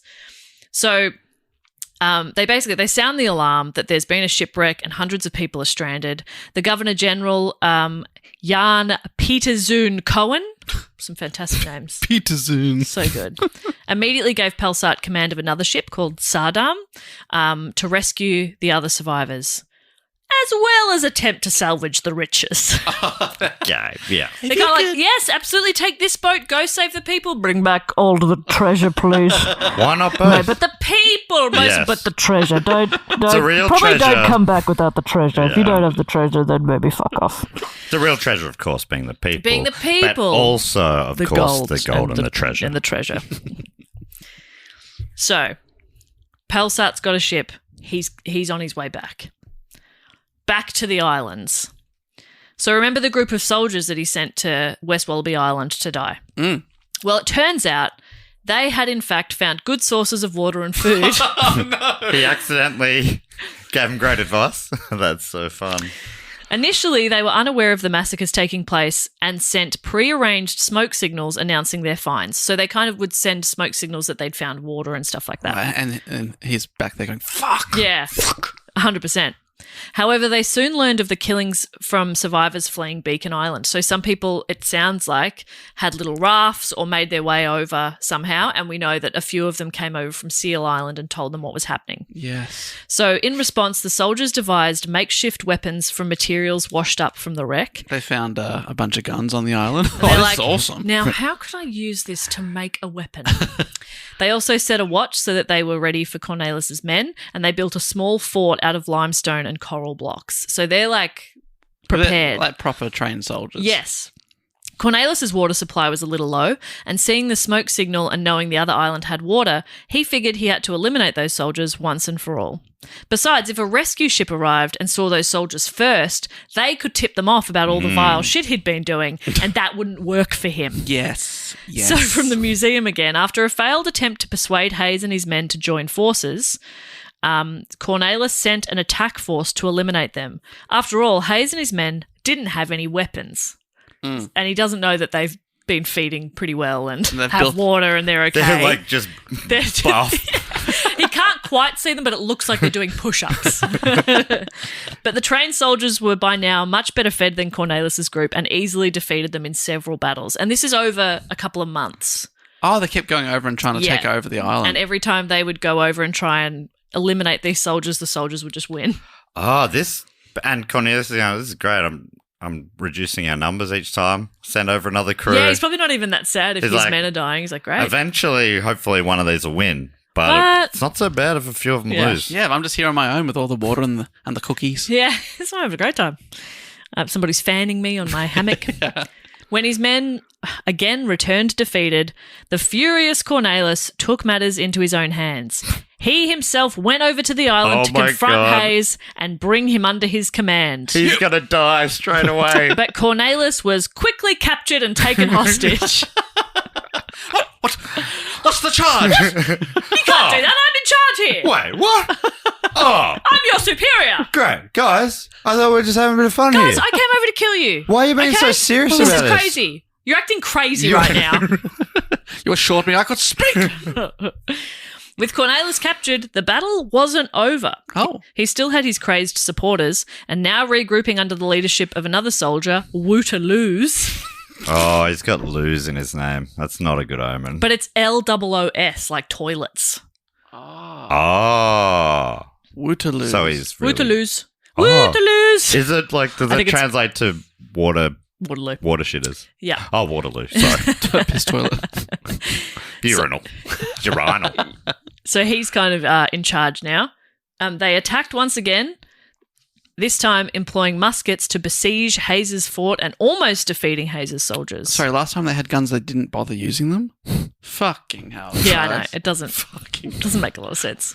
However, Hayes's men prevailed once again, and just in time too, because on the horizon, Saddam was approaching. No, like it timed that well. The ship's coming Oh back. my Yes. gosh. Within a month of leaving Batavia, Pelsart reached the general area where the shipwreck had occurred, but it took another month of searching to locate the islands again. So all of this has been happening over several months. The shipwreck happened in June. By now it's October. Wow. And these people have, well, many haven't survived, but some have. They did get a good bit of whale shark season there, though. That's pretty good. Okay. So hopefully they saw some of that. Hopefully they saw it. Yeah. Hopefully they got to see they're the whale shark. breaching. That'd be nice. That'd be really nice. You know, you're stuck on a deserted island. You're pretty confident rescue isn't coming, but God, that would be a nice moment. It would be so look at nice. That's lifted That's everyone's spirits. Yeah, It's good as a meal. that's good for morale. Yeah. Now let's try and catch it. I guess I don't know. But I mean, they're the ones on West Wallaby Island. Wallabies are pretty good eating, aren't they? Yeah, So I think so. there you go. It's a whole island full of them. So while this battle is happening between two groups, they see a ship approaching in the distance. So both groups sort of try to get to the ship first. No. Wait. They're real bad. Exactly, They're real bad. Exactly. They're both trying to tell their version of events. Luckily, Hayes got to them first. So Pelsart recorded his return in his journal. He says, before noon and now approaching the island, we saw smoke on a long island 2 miles west of the wreck, also on another small island close by the wreck, about which we were all very glad, hoping to find great numbers, or rather all people alive. Therefore, as soon as the anchor was dropped, I sailed with the boat to the highest island, which was the nearest, taking with me a barrel of water, ditto bread, and a keg of wine. Can you say ditto? Yeah, he's saying I got Ditto's old, a is it? barrel of bread. He was probably speaking in Dutch, actually. Yeah, probably means something else. I'm like, how? I didn't realize ditto was like an old word. Feels modern, but it probably is. I didn't realize they now speak English. Wow. Coming, And the cake of wine too. and is he's really- got some wine. He's like, let's party. Coming there, I saw no one, at which we wandered. I sprang ashore, and at the same time we saw a very small yawl with 4 men rowing around the northerly point. One of them, named Hayes, sprang ashore and ran towards me, calling from afar, "Welcome, but go back aboard immediately, for there is a party of scoundrels on the island near the wreck, with 2 sloops who have the intention to seize the yacht." So he's like, shit's fucked. Yeah. So Hayes was able to further explain to Pelsart what had happened and that he was holding Cornelis prisoner. And then so basically they join forces, Pelsart and the crew that he have. help to capture the remaining mutineers as I think they attempted to board Saddam. I don't know if it was like to fight or to be like, nah, that guy's full of shit. I'm not really sure. But they capture everybody. And then he describes in his journal again, when they came over, we immediately took them prisoner and we forthwith began to examine them, especially a certain Jan Hendricks, a soldier who immediately confessed that he had murdered and helped to murder 17 to 20 people under the order of Geronimus. I asked him the origin and circumstance of this, why they had practiced such cruelties. Said that he also wished to explain how it had been with him in the beginning, saying that the skipper, Arian Jacobs, Geronimus Cornelius, the high boatswain Jan Everts, and still more others had it in mind to seize the ship Batavia before it wrecked. So basically he's like, these guys were all planning a mutiny against you before this shipwreck even happened. And he immediately spilt the beans. Yeah.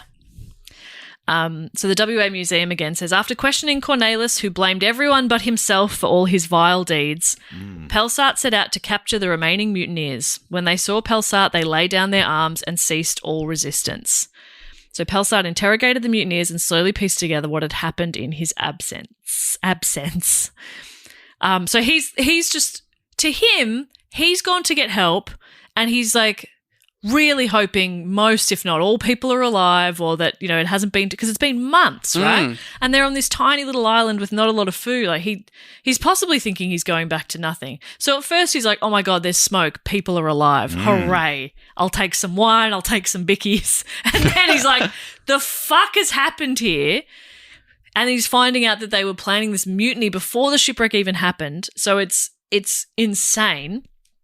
So he decided to conduct a trial while they were still there on the islands because the ship was going to be overcrowded if they had survivors and prisoners. And so he's like, well, let's do a trial here. Plus they had to recover as much of the loot as they could, and that was going to take time.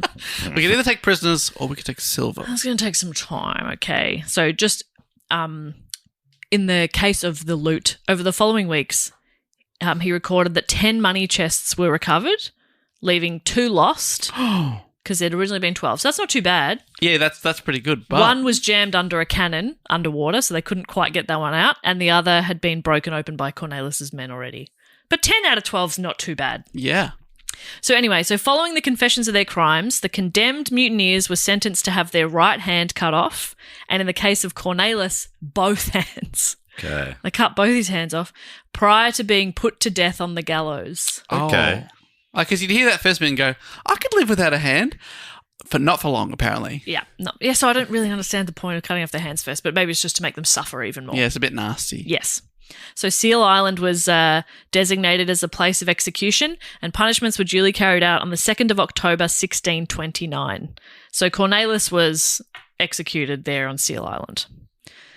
The other soldier leader, Luz, and a cabin boy named Jan Pelgrim de Bay, who were considered only minor offenders, were marooned on mainland Australia and never heard of again. Oh. Wow. Isn't that weird? Imagine They just went and dropped them off. Hey, this is a lesser punishment. We're leaving you here in the middle of nowhere. Good luck. Yeah. Isn't that wild? They're seen, I saw this on Wikipedia, they're considered like the first Europeans to long-term be here in Australia. Right. Because they were just sort of dumped on the West Coast and surely didn't survive very long. Yeah. Maybe. Who knows? Well, yeah, maybe they started, the Sunday session culture that is, so, on the foreshore. Yeah. It wasn't Perth, though. Oh. Yeah. Oh, well, I don't know anything else about Western Australian culture. The rest of the lesser defenders were transported back to Batavia, which might sound like the best option, like they're just going to go back and maybe face a trial. But they were basically all tortured along the way, being flogged or keel-hauled, where they kind of they put them underneath the boat. Oh. You drag them with a rope, You right? drag them with a rope from one side to the other underneath. Get cut up by barnacles and stuff. It's really Jeez. nasty. Pretty fucked, And also potentially drown. So you'd be like, I'd prefer to just never survive on Seal Island. And then most of them, if not all, most were executed once they got back to Batavia anyway. Oh, great. So you were just tortured for no real reason. Well, like obviously there was a reason. Your behaviour was not acceptable. Right, but they were seen as less bad. Yeah. But they suffered more. Yeah. Anyway. I know, interesting. Rather than just dying straight away. Yep. Maybe they were trying to help them get into heaven. Like, we'll punish you in a hellish way here. Ah, okay. So then you've paid off your debts. Yeah. Maybe they were actually being really humane. But Cornelis are like, you don't even believe, mate. No. We'll chop your hands off now. Yeah. You're done. Yeah. You won't be able to open the door to hell even, or heaven. Yeah. Oh, I'm going to be in the waiting room. Not easily. Oh, because they didn't have automatic doors back then. Not back then. You have to use your Not mouth or back something. then.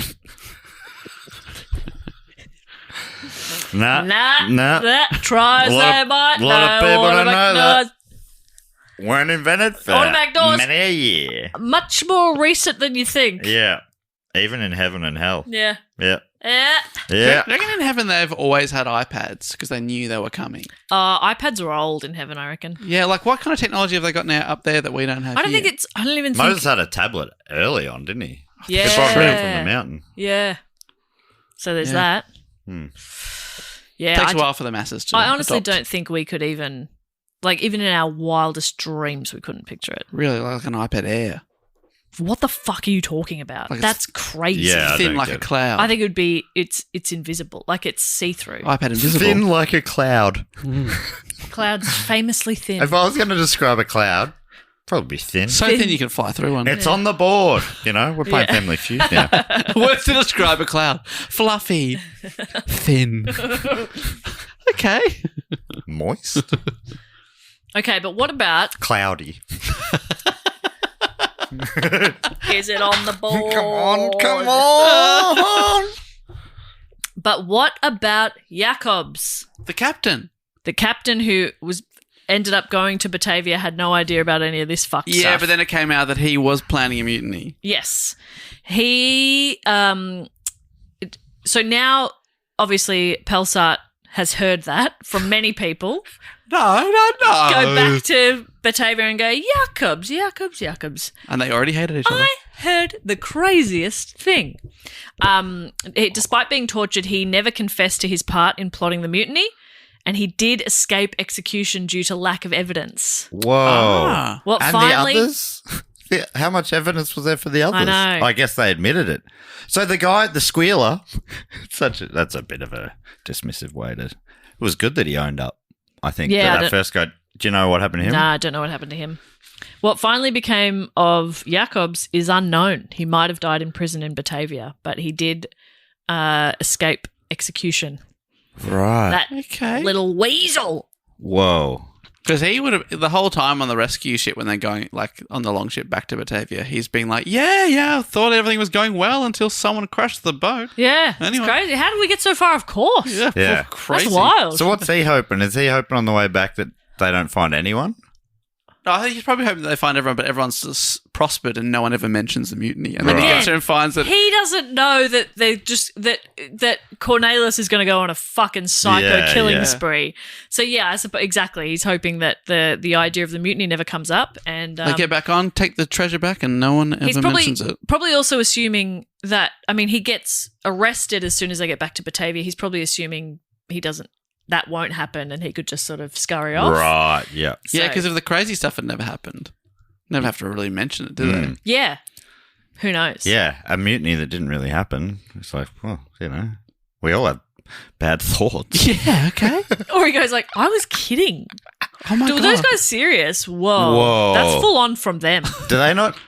Do they not get tone? Yeah, come on. Come on. Look at my eyes. Lighten up. They're Clearly. dancing.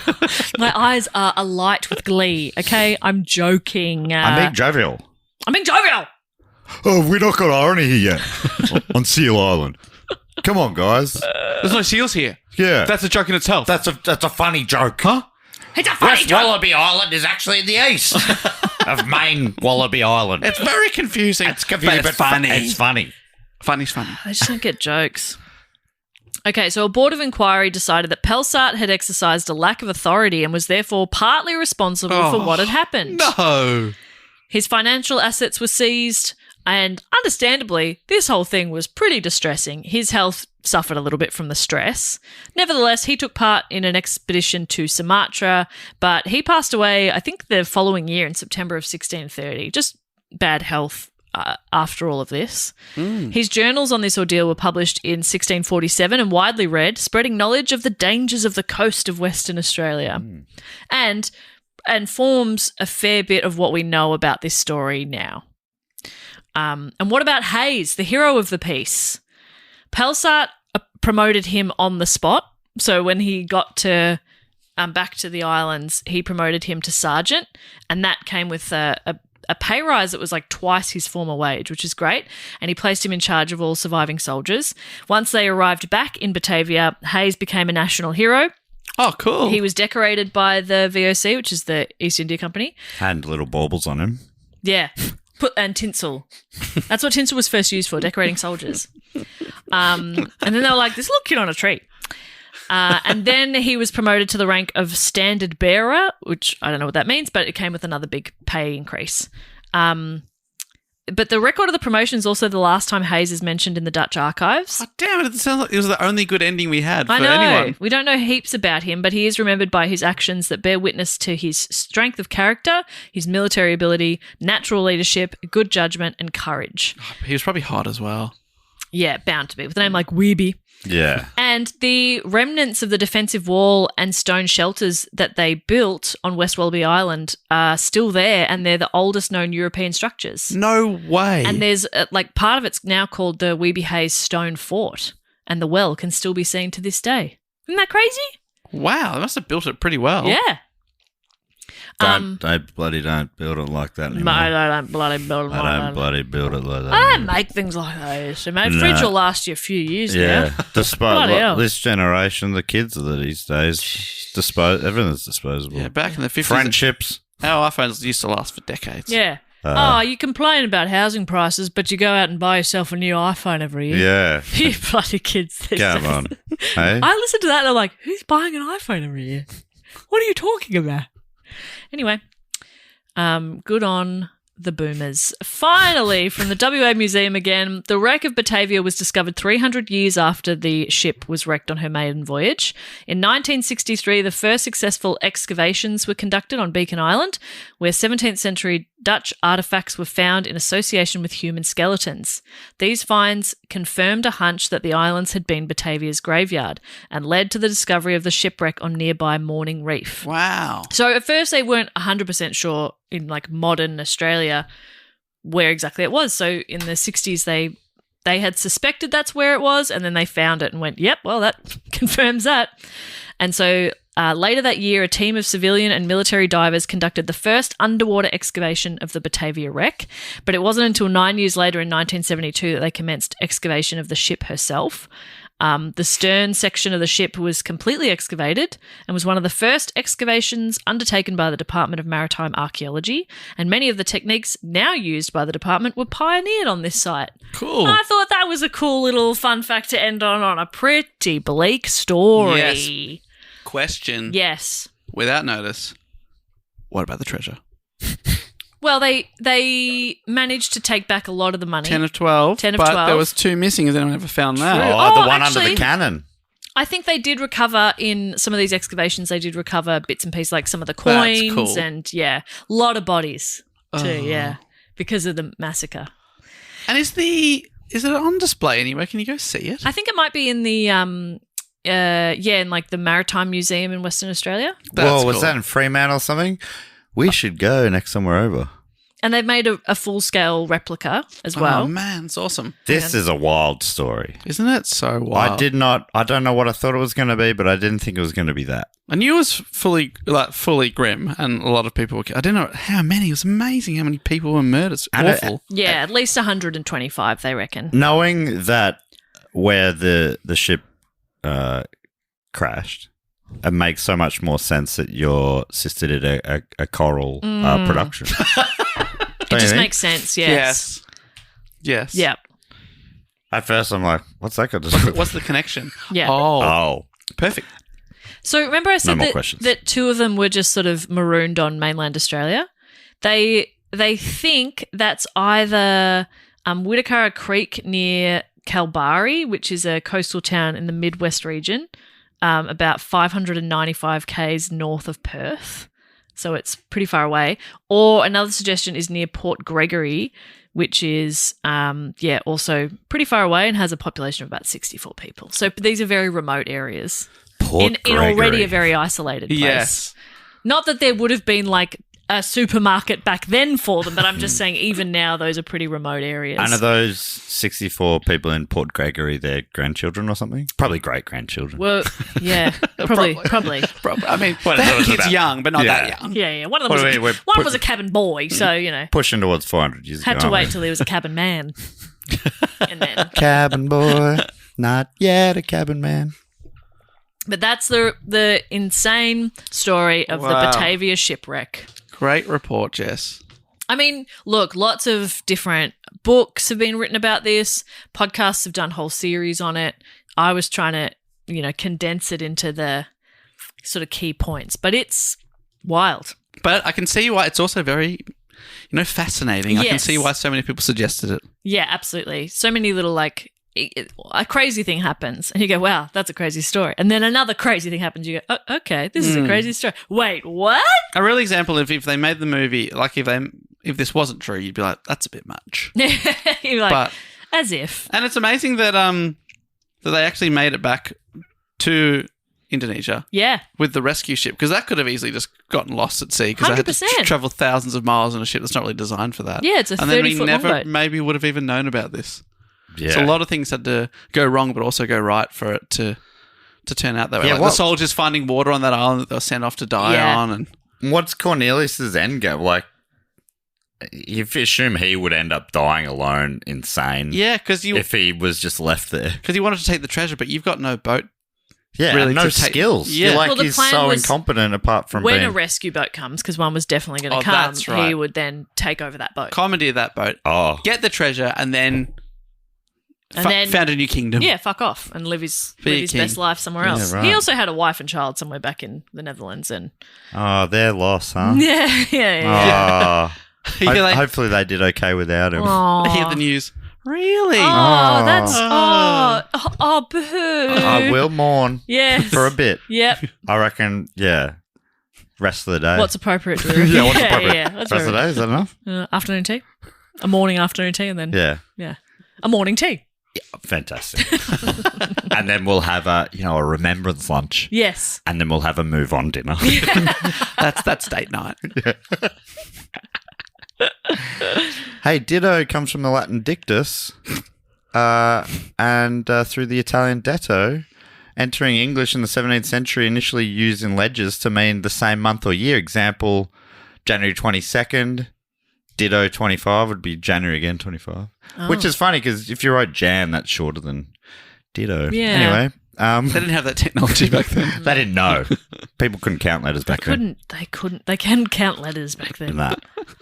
They think it's like looking back, it's ridiculous, but at the time, they just didn't have the understanding. If your team isn't using ClickUp, you're wasting time, and data proves it. 61% of knowledge workers manage work more than doing it, switching apps 1,000 times a day. That's work sprawl and costs millions. ClickUp replaces 20 apps with Convergence, uniting projects, docs, and chats, while AI super agents handle the busy work. Join 4 million teams using ClickUp to finish work 30% faster. Try it free and get 15% off AI upgrades at clickup.com/podcast. That's CLICKUP.com/podcast.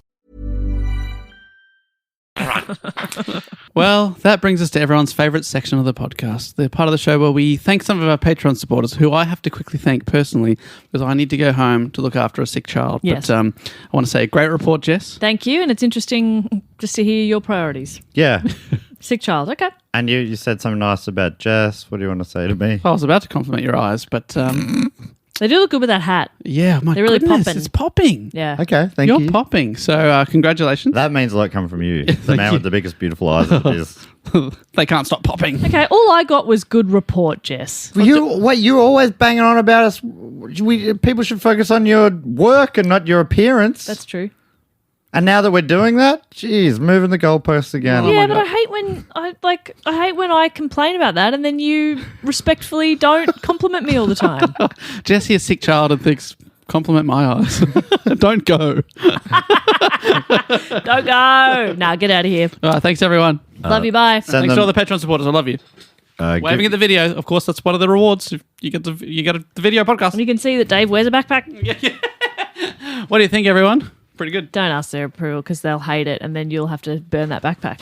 And you love that backpack. You do, Dave. One time, Dave took that backpack for an international flight, and the person was like, "Oh, I don't know if you'll be able to fit that under the seat. Are you sure? Do you want to check that backpack?" And then Dave's like, "I've taken this on many trips. I think it'll be okay." And it was. And it was. Bye, everyone. Bye. Bye. So, yes, Dave was right. We are going to thank some of our great Patreon supporters. And if you want to be one of them, sign up on any level. Well, you can sign up on any level. Of course you can. Of course. But there's different rewards for the different levels. Go to patreon.com/DoGoOnPod. And, yeah, one of those levels gets you bonus episodes. We're now, I think, over 300 bonus episodes. You get that whole back catalogue. On that same level, you get to watch the video. You get an ad-free feed. You get to vote for topics. There's other levels, including the Sydney Scheinberg level, where you get to be involved in this section of the show, the fact, quote, or question section, which actually has a jingle, goes something like this. Fact, quote, or question. Bang! Oh, it's harder than it seems. Yeah. She always remembers the sing, and I forgot to remember the ding. But this part of the show, we get a few facts, quotes, and questions from our Sydney Scheinbergers. And, they also get to give themselves a title. I don't read these out. I don't pre-read them. They're not vetted. So hopefully they're not crook. But anyway, the first one comes from Miguel Acosta. They also get to give themselves a title. And Miguel's title is The Boss Hog, the Top Dog. So slamming that you could say, I got pogs. Ooh, huge. Miguel. I mean, if I had a name Miguel Acosta, I wouldn't give myself any extra titles because it's just a It's fantastic a perfect name. Yep. Under the section where you can write that it's a fact, quote, or question, brag, or suggestion, or really whatever you like, Miguel has written, yes. Love it. It's going to combine everything. So, Let's see. Miguel writes, howdy, y'all. I don't know Miguel's accent. I can only assume if you're writing y'all, you sound like, howdy, y'all. If you're adding howdy as well. Yeah, boy, howdy. Like lots of places say y'all. Not lots, but lots of parts of the US in particular. But if you're adding howdy. Howdy, y'all. I'll try and do it in that voice. Sure. Howdy, y'all. I've been a listener since your first 15 episodes and a Patreon since 2020 Spider-Man Turn Off the Dark episode. Not to brag, but I'm actually the OG brag on the fact, quote, or question section in 2021. I had some tough times recently and I had to leave the Patreon in 2024. But I'm happy to say that I'm back. To make up for my absence, I'm going to be dropping a buffet-style fact, quote, or question. Wow. A bit of everything. Oh, you can stop the accent if Thank that's you. why you're looking to me for permission. You were right. You called that. When he said yes, I'm like, I just assumed that was a mistake. But he's just answering everything. I want to just quickly, firstly, say welcome back. Great to have you back. Secondly, you don't have to make up for anything. No. You can come and go as you need to. Do Go On is always here for you. If you fall on hard times or just can't swing it for a little bit, that's okay. Permission welcome granted. back. Welcome back. Welcome back. Great to have you. So good to have you back. So let's hear it. Let's We hear got the an buffet. open door policy here. Absolutely. Not literally at the studio. We have to close it for sound. For soundproofing. Proofing, yeah. Okay, fact. After the Spanish-American War, Puerto Rico was free from Spanish rule on the 13th of August, 1898, for 4 months, until Puerto Rico got suckered into becoming the U.S. colony it still is today. Freedom for 4 months. Must have been nice. Quote, in 900 years of time and space, I've never met anyone who wasn't important. That was Matt Smith's 11th Doctor. A beautiful line. Says That's Miguel. nice. Puerto Rico has been in the news a little bit lately, sort of, because Bad Bunny Yes. playing at the Super Bowl, or has just played at the Super Bowl, I think a few days ago when this comes out. And there's backlash that someone not singing in English is going to perform on the big stage. Oh, a Grammy winner. Yeah, Grammy winner, US citizen, speaking the language of Puerto Rico. Yeah. Uh-huh. And there's people Anyway, don't need to get into that, but I think the world we're living in is great. it's bizarre stuff. Anyway, Yes. here's a question. Bad Bunny's album last year was sick, by the way. So good. I hadn't heard any of his music before, but I love it. Makes me do that. Even though I've realised after a while there's a few tracks that make me do fast claps. Yes. And I've just imagined they're in the song. I'm adding them in. Ooh, I like that. Yeah. All right. So that was the quote. Then we've got a question. What's a meal that sends you back to childhood? Mine is white rice with Puerto Rican style. I'm starting to think that maybe his accent isn't howdy, y'all. Puerto Rican style rice, red beans with pumpkin chunks and cubed ham topped with banana slices. Reminds me of my abuelitas back home. I don't know how to say that word, but hopefully I got it close enough so you know what I'm talking about. That sounds good. Maybe apart from I was right in it with Until rice bananas. and beans. Bananas put you off. And pumpkin. And cubed ham doesn't Yeah, sound yeah. like the best ham to me. But I think a lot of the nostalgic meals Oh, are 100%. kind of like shit quality food. Yes. Yeah, I think back to like frozen pizzas from the supermarket that I 100%. thought was so good. First thing that's come to mind for me is spaghetti jaffles. Oh, yeah. Tinned spaghetti, so it's so soft and shit. Yeah. And then you put that in bread, put it in a toaster, Oh, like yeah. a little jaffle maker. White bread. Oh, just like yeah, the most unhealthy, basic bread. Yes, delicious. Yeah. Man, I had a sandwich with just soft white, like mighty soft or whatever it was, white bread recently. I'm like, I know it's bad, but oh my God, it's so So good. soft. Yeah. Unnaturally so. Yeah. For day-old bread or Yeah. whatever it was. Oh yeah, that shit'll still be good a week later. Yeah, man, I feel like I would like to have that Puerto Rican style red beans. Though. I love kidney beans. I don't know what red beans are, but if they're anything like them, big fan Yum. of them and rice. Love a bean. Brag, life's good right now. Trying to make things better in this bleak world ain't easy, but I'm giving it a red hot go. That's sick. A suggestion, watch Doctor Who Series 12, Episode 8, The Haunting of Villa Diodati for Movie Club. Fun retelling of Mary Shelley and one of the best monsters in all of Doctor Who. That's cool. Here's a recipe. Oh my God, yes. Coquito, Puerto Rico's answer to eggnog. There's a, I mean, I can read it. It's a domain or whatever, web address. mydominicankitchen.com/coquito Okay. -coconut -eggnog. And finally, jokes. Matt's karma joke. I think about it all the time. I wonder what they did to deserve my actions. Love y'all. That was from way back at my raw thing. So there's a wow. clip of that online somewhere. Yeah, it's funny when people they think of like early jokes, especially people. Yeah. You remember some of my early jokes. Yeah, better they're than the ones do. I remember the most. Spoons. Yeah, and I'm like, I couldn't tell that again. What's now. with all the spoons? Yeah. Why are the walls wet? Yeah. Something like that. Thank you so much, Miguel. We'll just do 2 this week, if you don't mind. The next Me? one. Yeah. Oh, I don't mind. Thank you for asking, though. This second one comes from Adriana Ginaldi is how I'd say it. But luckily, we've got a phonetic spelling here. Onfriona Gianuldi. Saying, yes, it's Italian. Maybe let Jess have a go. Hang on, I You can see pull it. this? I can pull it up. Onfriona. I didn't know. I would never read Ondriana as Onfriona. Yeah.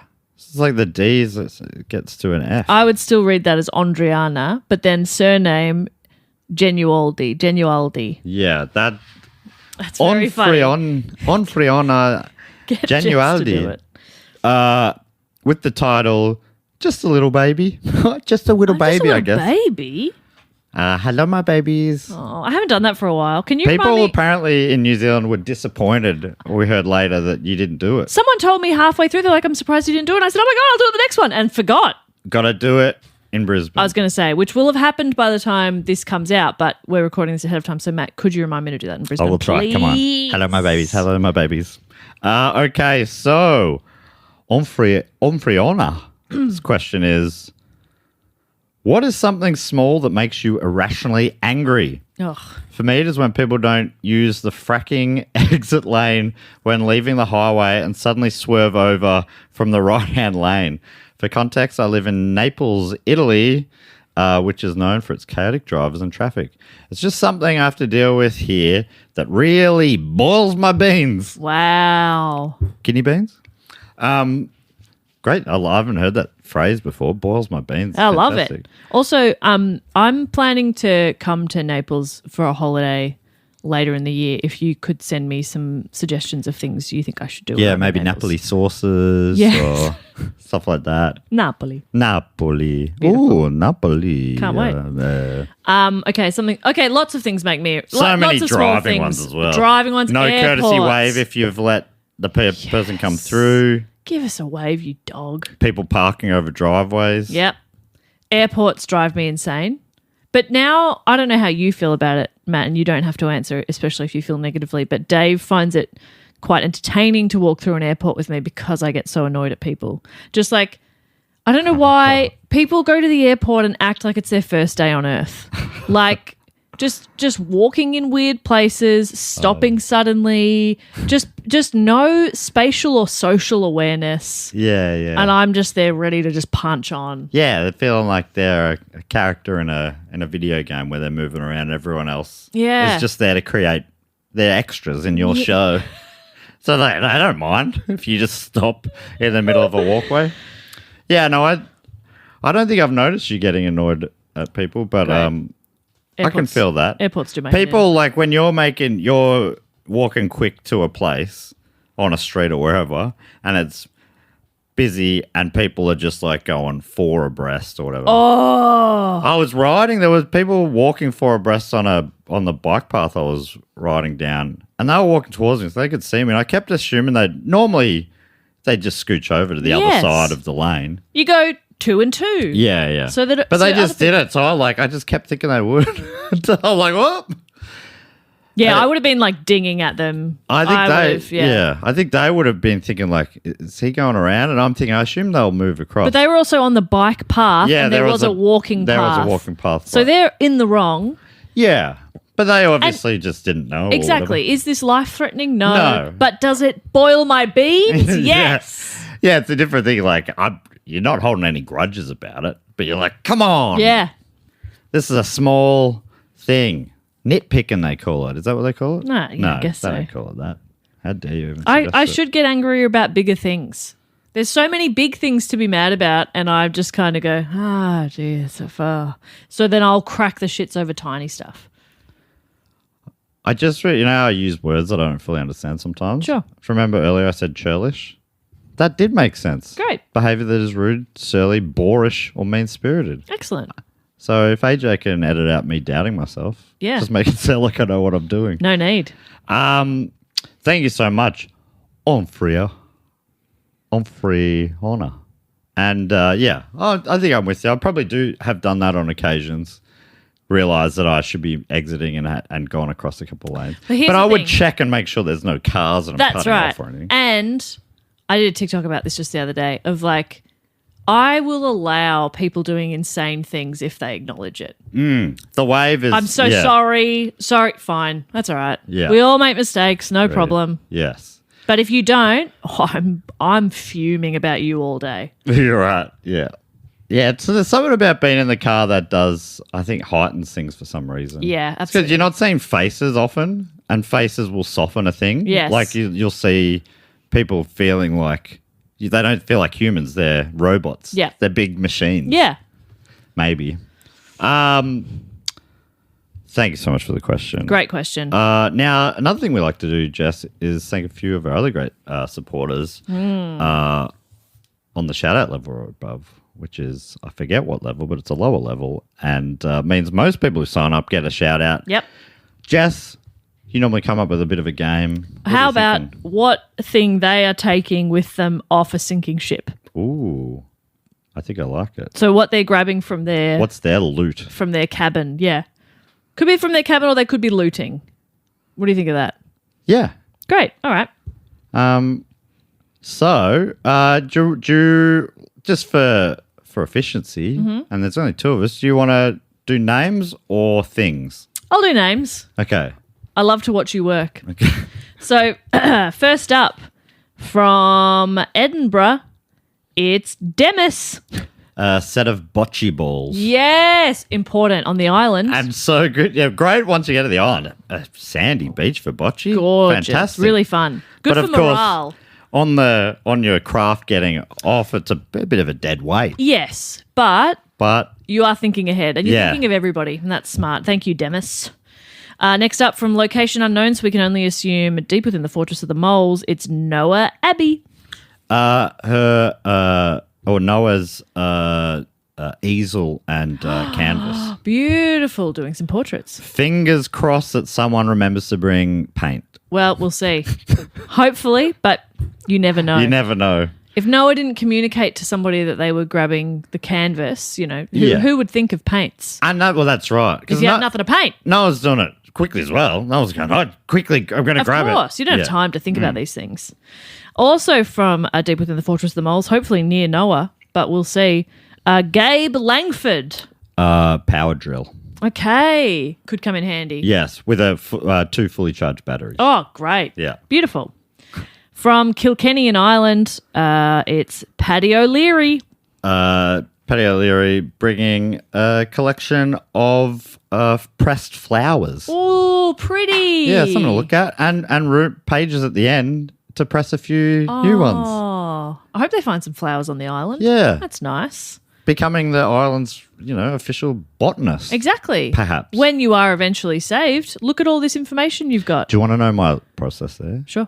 For some reason, I'm thinking island, Yes. clover. Yes. I'm thinking, when you see Ireland, those yes. clovers that are pressed. Yep. I'm like, I don't want to be, it's an Irish person. It's going to be, he brought a collection of clovers. Yeah. So I'm like, let's not make it Irish specific flowers. Flowers. They have flowers there, but we Exactly have them right. elsewhere. Exactly. So Thank you for it's really it sounds sarcastic, but it is genuinely a delight to watch you work. I won't do that again, but I'm going through a process like that each time. Interesting. It's so quick too. From Mount Hawthorn in Western Australia, it's Liz. The budgerigar cage. Oh, good. Yeah. Are there budgies in it or just the cage in case? Well, there was one at the time, but it's very wet escaping a boat. You know Yes. what I mean? You're saying the budgie drowned? There's a budgie in the cage. Okay. I'm not going to ask about the welfare of the budgie because We don't know. It's kind of a Schrodinger's budgie. Could be sort of sleeping. thing. Yeah, because they've got the sheet over the cage. Yeah. So we don't know. We don't know. But it's not making a lot of noise. Yeah. Because he's sleeping. Yeah, and there's birds on the island. We'll fetch another one. Yeah, it's fine. Next up from Smyrna in Delaware. Nope. That's just the Oh, place.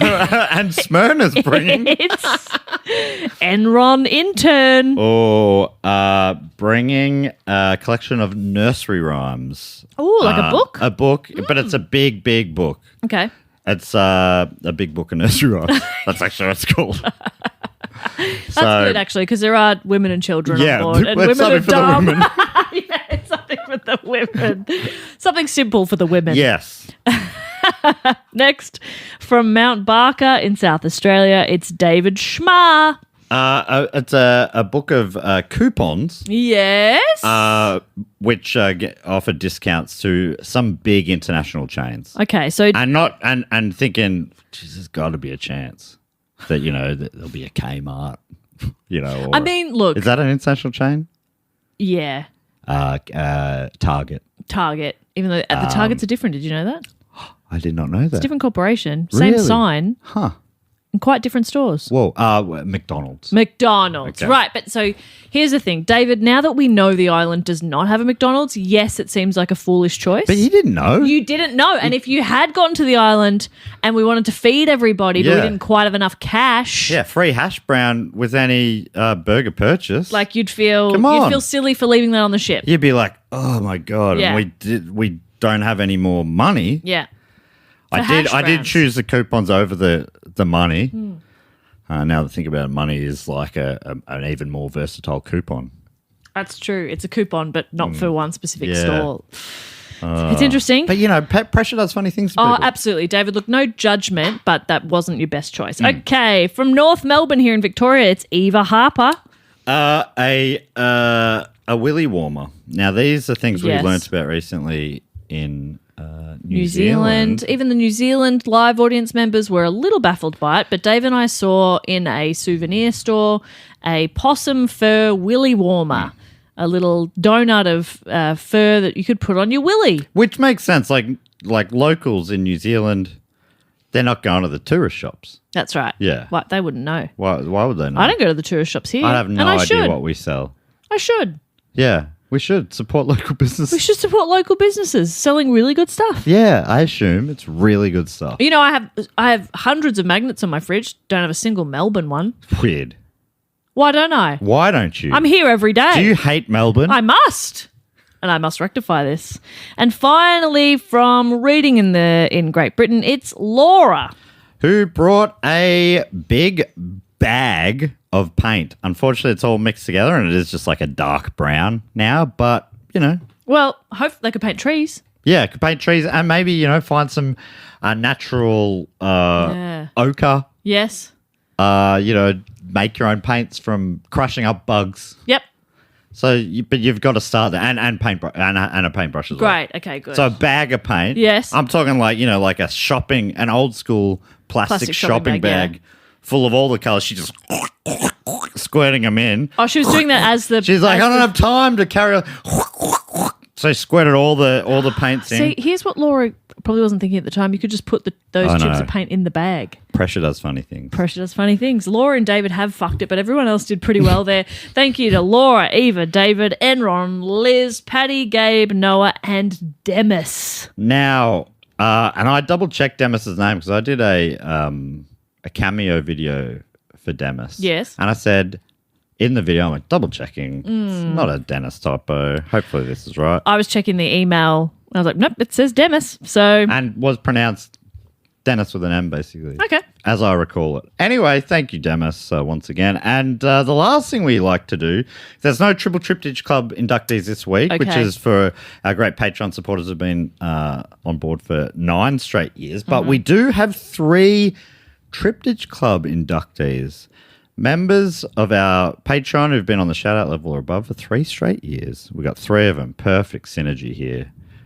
We got a Triple Triptych Club set of inductees. Not to be confused with the Triple Triptych Club. This is 3, a trio, being inducted into the single Triptych Club, meaning 3. Yep. So, now the way this works is a bit of theatre of the mind. I'm on the door. I got a guest list, 3 names on it. Dave's normally booked the band. Did he let you know who he booked? Yeah, he just forwarded me the email, which is concerning because he should be in the car. Yeah, you can't, Dave. You shouldn't be if doing you're that, Dave. listening. If you're listening, Dave, that's you can't really dangerous, do that, mate. mate. Mate, come come on. on. And it's you've got real. It's like people at the airport around Jess. They're just thinking about themselves. Those people out there who you're mowing down because your eyes aren't on the road, Yeah. they're real people. Yeah. Anyway, pretty disappointing. But so he has forwarded me the email, and actually, it's crazy because this episode was about the Batavia. And the artist who's going to be playing for us this week will be playing one of their biggest songs, Bad Out of Hell. We got Meatloaf. Whoa. We got freaking Meatloaf coming in. And he's literally going to be like a singer out of hell because he's dead. What? And that is a thing that doesn't matter in the Triptych Club. No. We've often had dead performers resurrect for. Jess just Googled Meatloaf and it Came up with the food. we forgot briefly that that was It's also a the food. name of a food. Yeah. I discussed honestly. And It looks gross. it looks great, like it, but it is what it's named. Yep, it's a loaf It's a of loaf meat. of meat, which is a crazy thing that's been invented. Yeah, and if you really love meatloaf and you're like, how dare you say it looks gross? We're both vegetarian. Yeah. Just let's say it's that and not that Yeah, you yeah. don't have taste. You're thinking right now, cut me off a slice of that. And you could say that about either the person or the food, I reckon. Yep. He was a big hunk of a man in his day. Now, Yeah, he was only 74 when he died in 2022. forever young. Forever young. Now, Jess, you also come up with a cocktail? Yes. So what I've done is I sort of thought to myself, look, what did they have on Beacon Island, on Traders Island? So we know they had a bit of water, maybe a little bit of wine. Okay, mix those two. They had some salt water from the ocean. So we're having, so far we got mixed down, watered down, salty wine. Uh-huh. And I'm listening. And then you know how like a margarita you get a salt rim? Oh. Sand rim. Sand rim. I tell you what. Just for crunch. I think not enough drinks have texture. Parched by the end of it, wouldn't you? And ready for another one. Exactly. It's a very Moorish drink. That's how I get them. That's really clever. It is an open bar, of course. Yeah. But you've got them But I right fucking where you got want 'em. them. All right, so we've got 3 inductees this week. Dave normally is emceeing, but you're going to step into the emceeing role this week, I believe, which means you're hyping up the crowd. Everyone who's already been inducted standing in front of you, cheering along, and Theatre of the Mind, of course. Yep. And you welcome them in with a little bit of weak wordplay based on their name or their place of residence. And then are you going to hype me up? And then I'll hype you up. Okay, great. Well, I mean, that goes without saying. I can already tell you're going to do a great job. First up, I want to welcome in from the beautiful city of Sheffield in England, Michael Westwood. More like Michael Bestwood. Woo! That is so fantastic. Well done, Jess. And from Piermont here in Australia, New South Wales to be exact, welcome in Amelia Todd. More like Amelia Hot Toddy. Yes. And finally from Cape Town, and I reckon, well, it's ZA. For some reason, I'm thinking it's South Africa, but it could be Zambia or I don't know, but maybe there's plenty of Cape Towns. Anyway, welcome into the club, Samantha Cutler. More like Samantha Cutler. Oh, very, very. You're a little cutie. Very, very good stuff there. And yeah, it's Cape Town. Like Cape Town. Okay. ZA. They just they spell South with a Z? Or is South Africa, do they not call themselves South Africa in South Africa? Is it one of those things? It's hard. Is it a Deutschland, Germany sort of thing? I don't know. Well, I'm fascinated and I can't wait to delve in deeper off pod. But thank you so much and welcome into the club, Samantha, Amelia and Michael. But that brings us to the end of another episode, the Batavia episode. And what an episode. Now, Jess, we need to tell anyone anything before we go? Tell anyone anything. I do need to tell my the girl who does my brows that I'm going to push that appointment back. Okay. Is she listening right now? Maybe. Okay. Probably not. And apart from that, we just want to let you know that if you want to suggest a topic, you can. There's a link in the show notes. You don't have to be a Patreon to do so. Anybody can suggest a topic anytime. You can find our website, which is dogoonpod.com, and you can find us on social media, which is Do Go On Pod or Do Go On Podcast on TikTok. And sign up to the mailing list, which I think you can do via, I think I was going to say our LinkedIn, but our Linktree. We really should just put it on the website. Let's put it on LinkedIn. Oh, my God. Can we? Thanks so much for listening, everyone. And what does Dave normally say at the end? Until next week. Until next week. I'll say goodbye. I'll say goodbye. Laters. Bye. We don't even need him. No. I think we did really well then. ClickUp just solved AI's biggest problem, and it's saving 4 million teams from productivity loss every day. Unlike ChatGPT and other AI tools, ClickUp converges all your work into one platform, so your AI super agents have full context to prioritize tasks, execute workflows, and draft documents instantly. Teams using ClickUp finish work 30% faster and cut meetings in half. Try ClickUp for free today and get 15% off AI upgrades at clickup.com/podcast. That's CLICKUP.com/podcast. Simple Plan presents the Bigger Than You Think Tour, the sequel, live across North America. With special guests, Bowling for Soup, and 303. Get tickets Friday at livenation.com. Don't forget to sign up to our tour mailing list so we know where in the world you are and we can come and tell you when we're coming there. Wherever we go, we always hear 6 months later, oh, you should come to Manchester. We were just in Manchester. We were just there, but this way you'll never miss out. And don't forget to sign up, go to our Instagram, click our link tree. Very, very easy. It means we know to come to you, and you'll also know that we're coming to you. Yeah, we'll come to you, you come to us. Very good. And we give you a spam-free guarantee.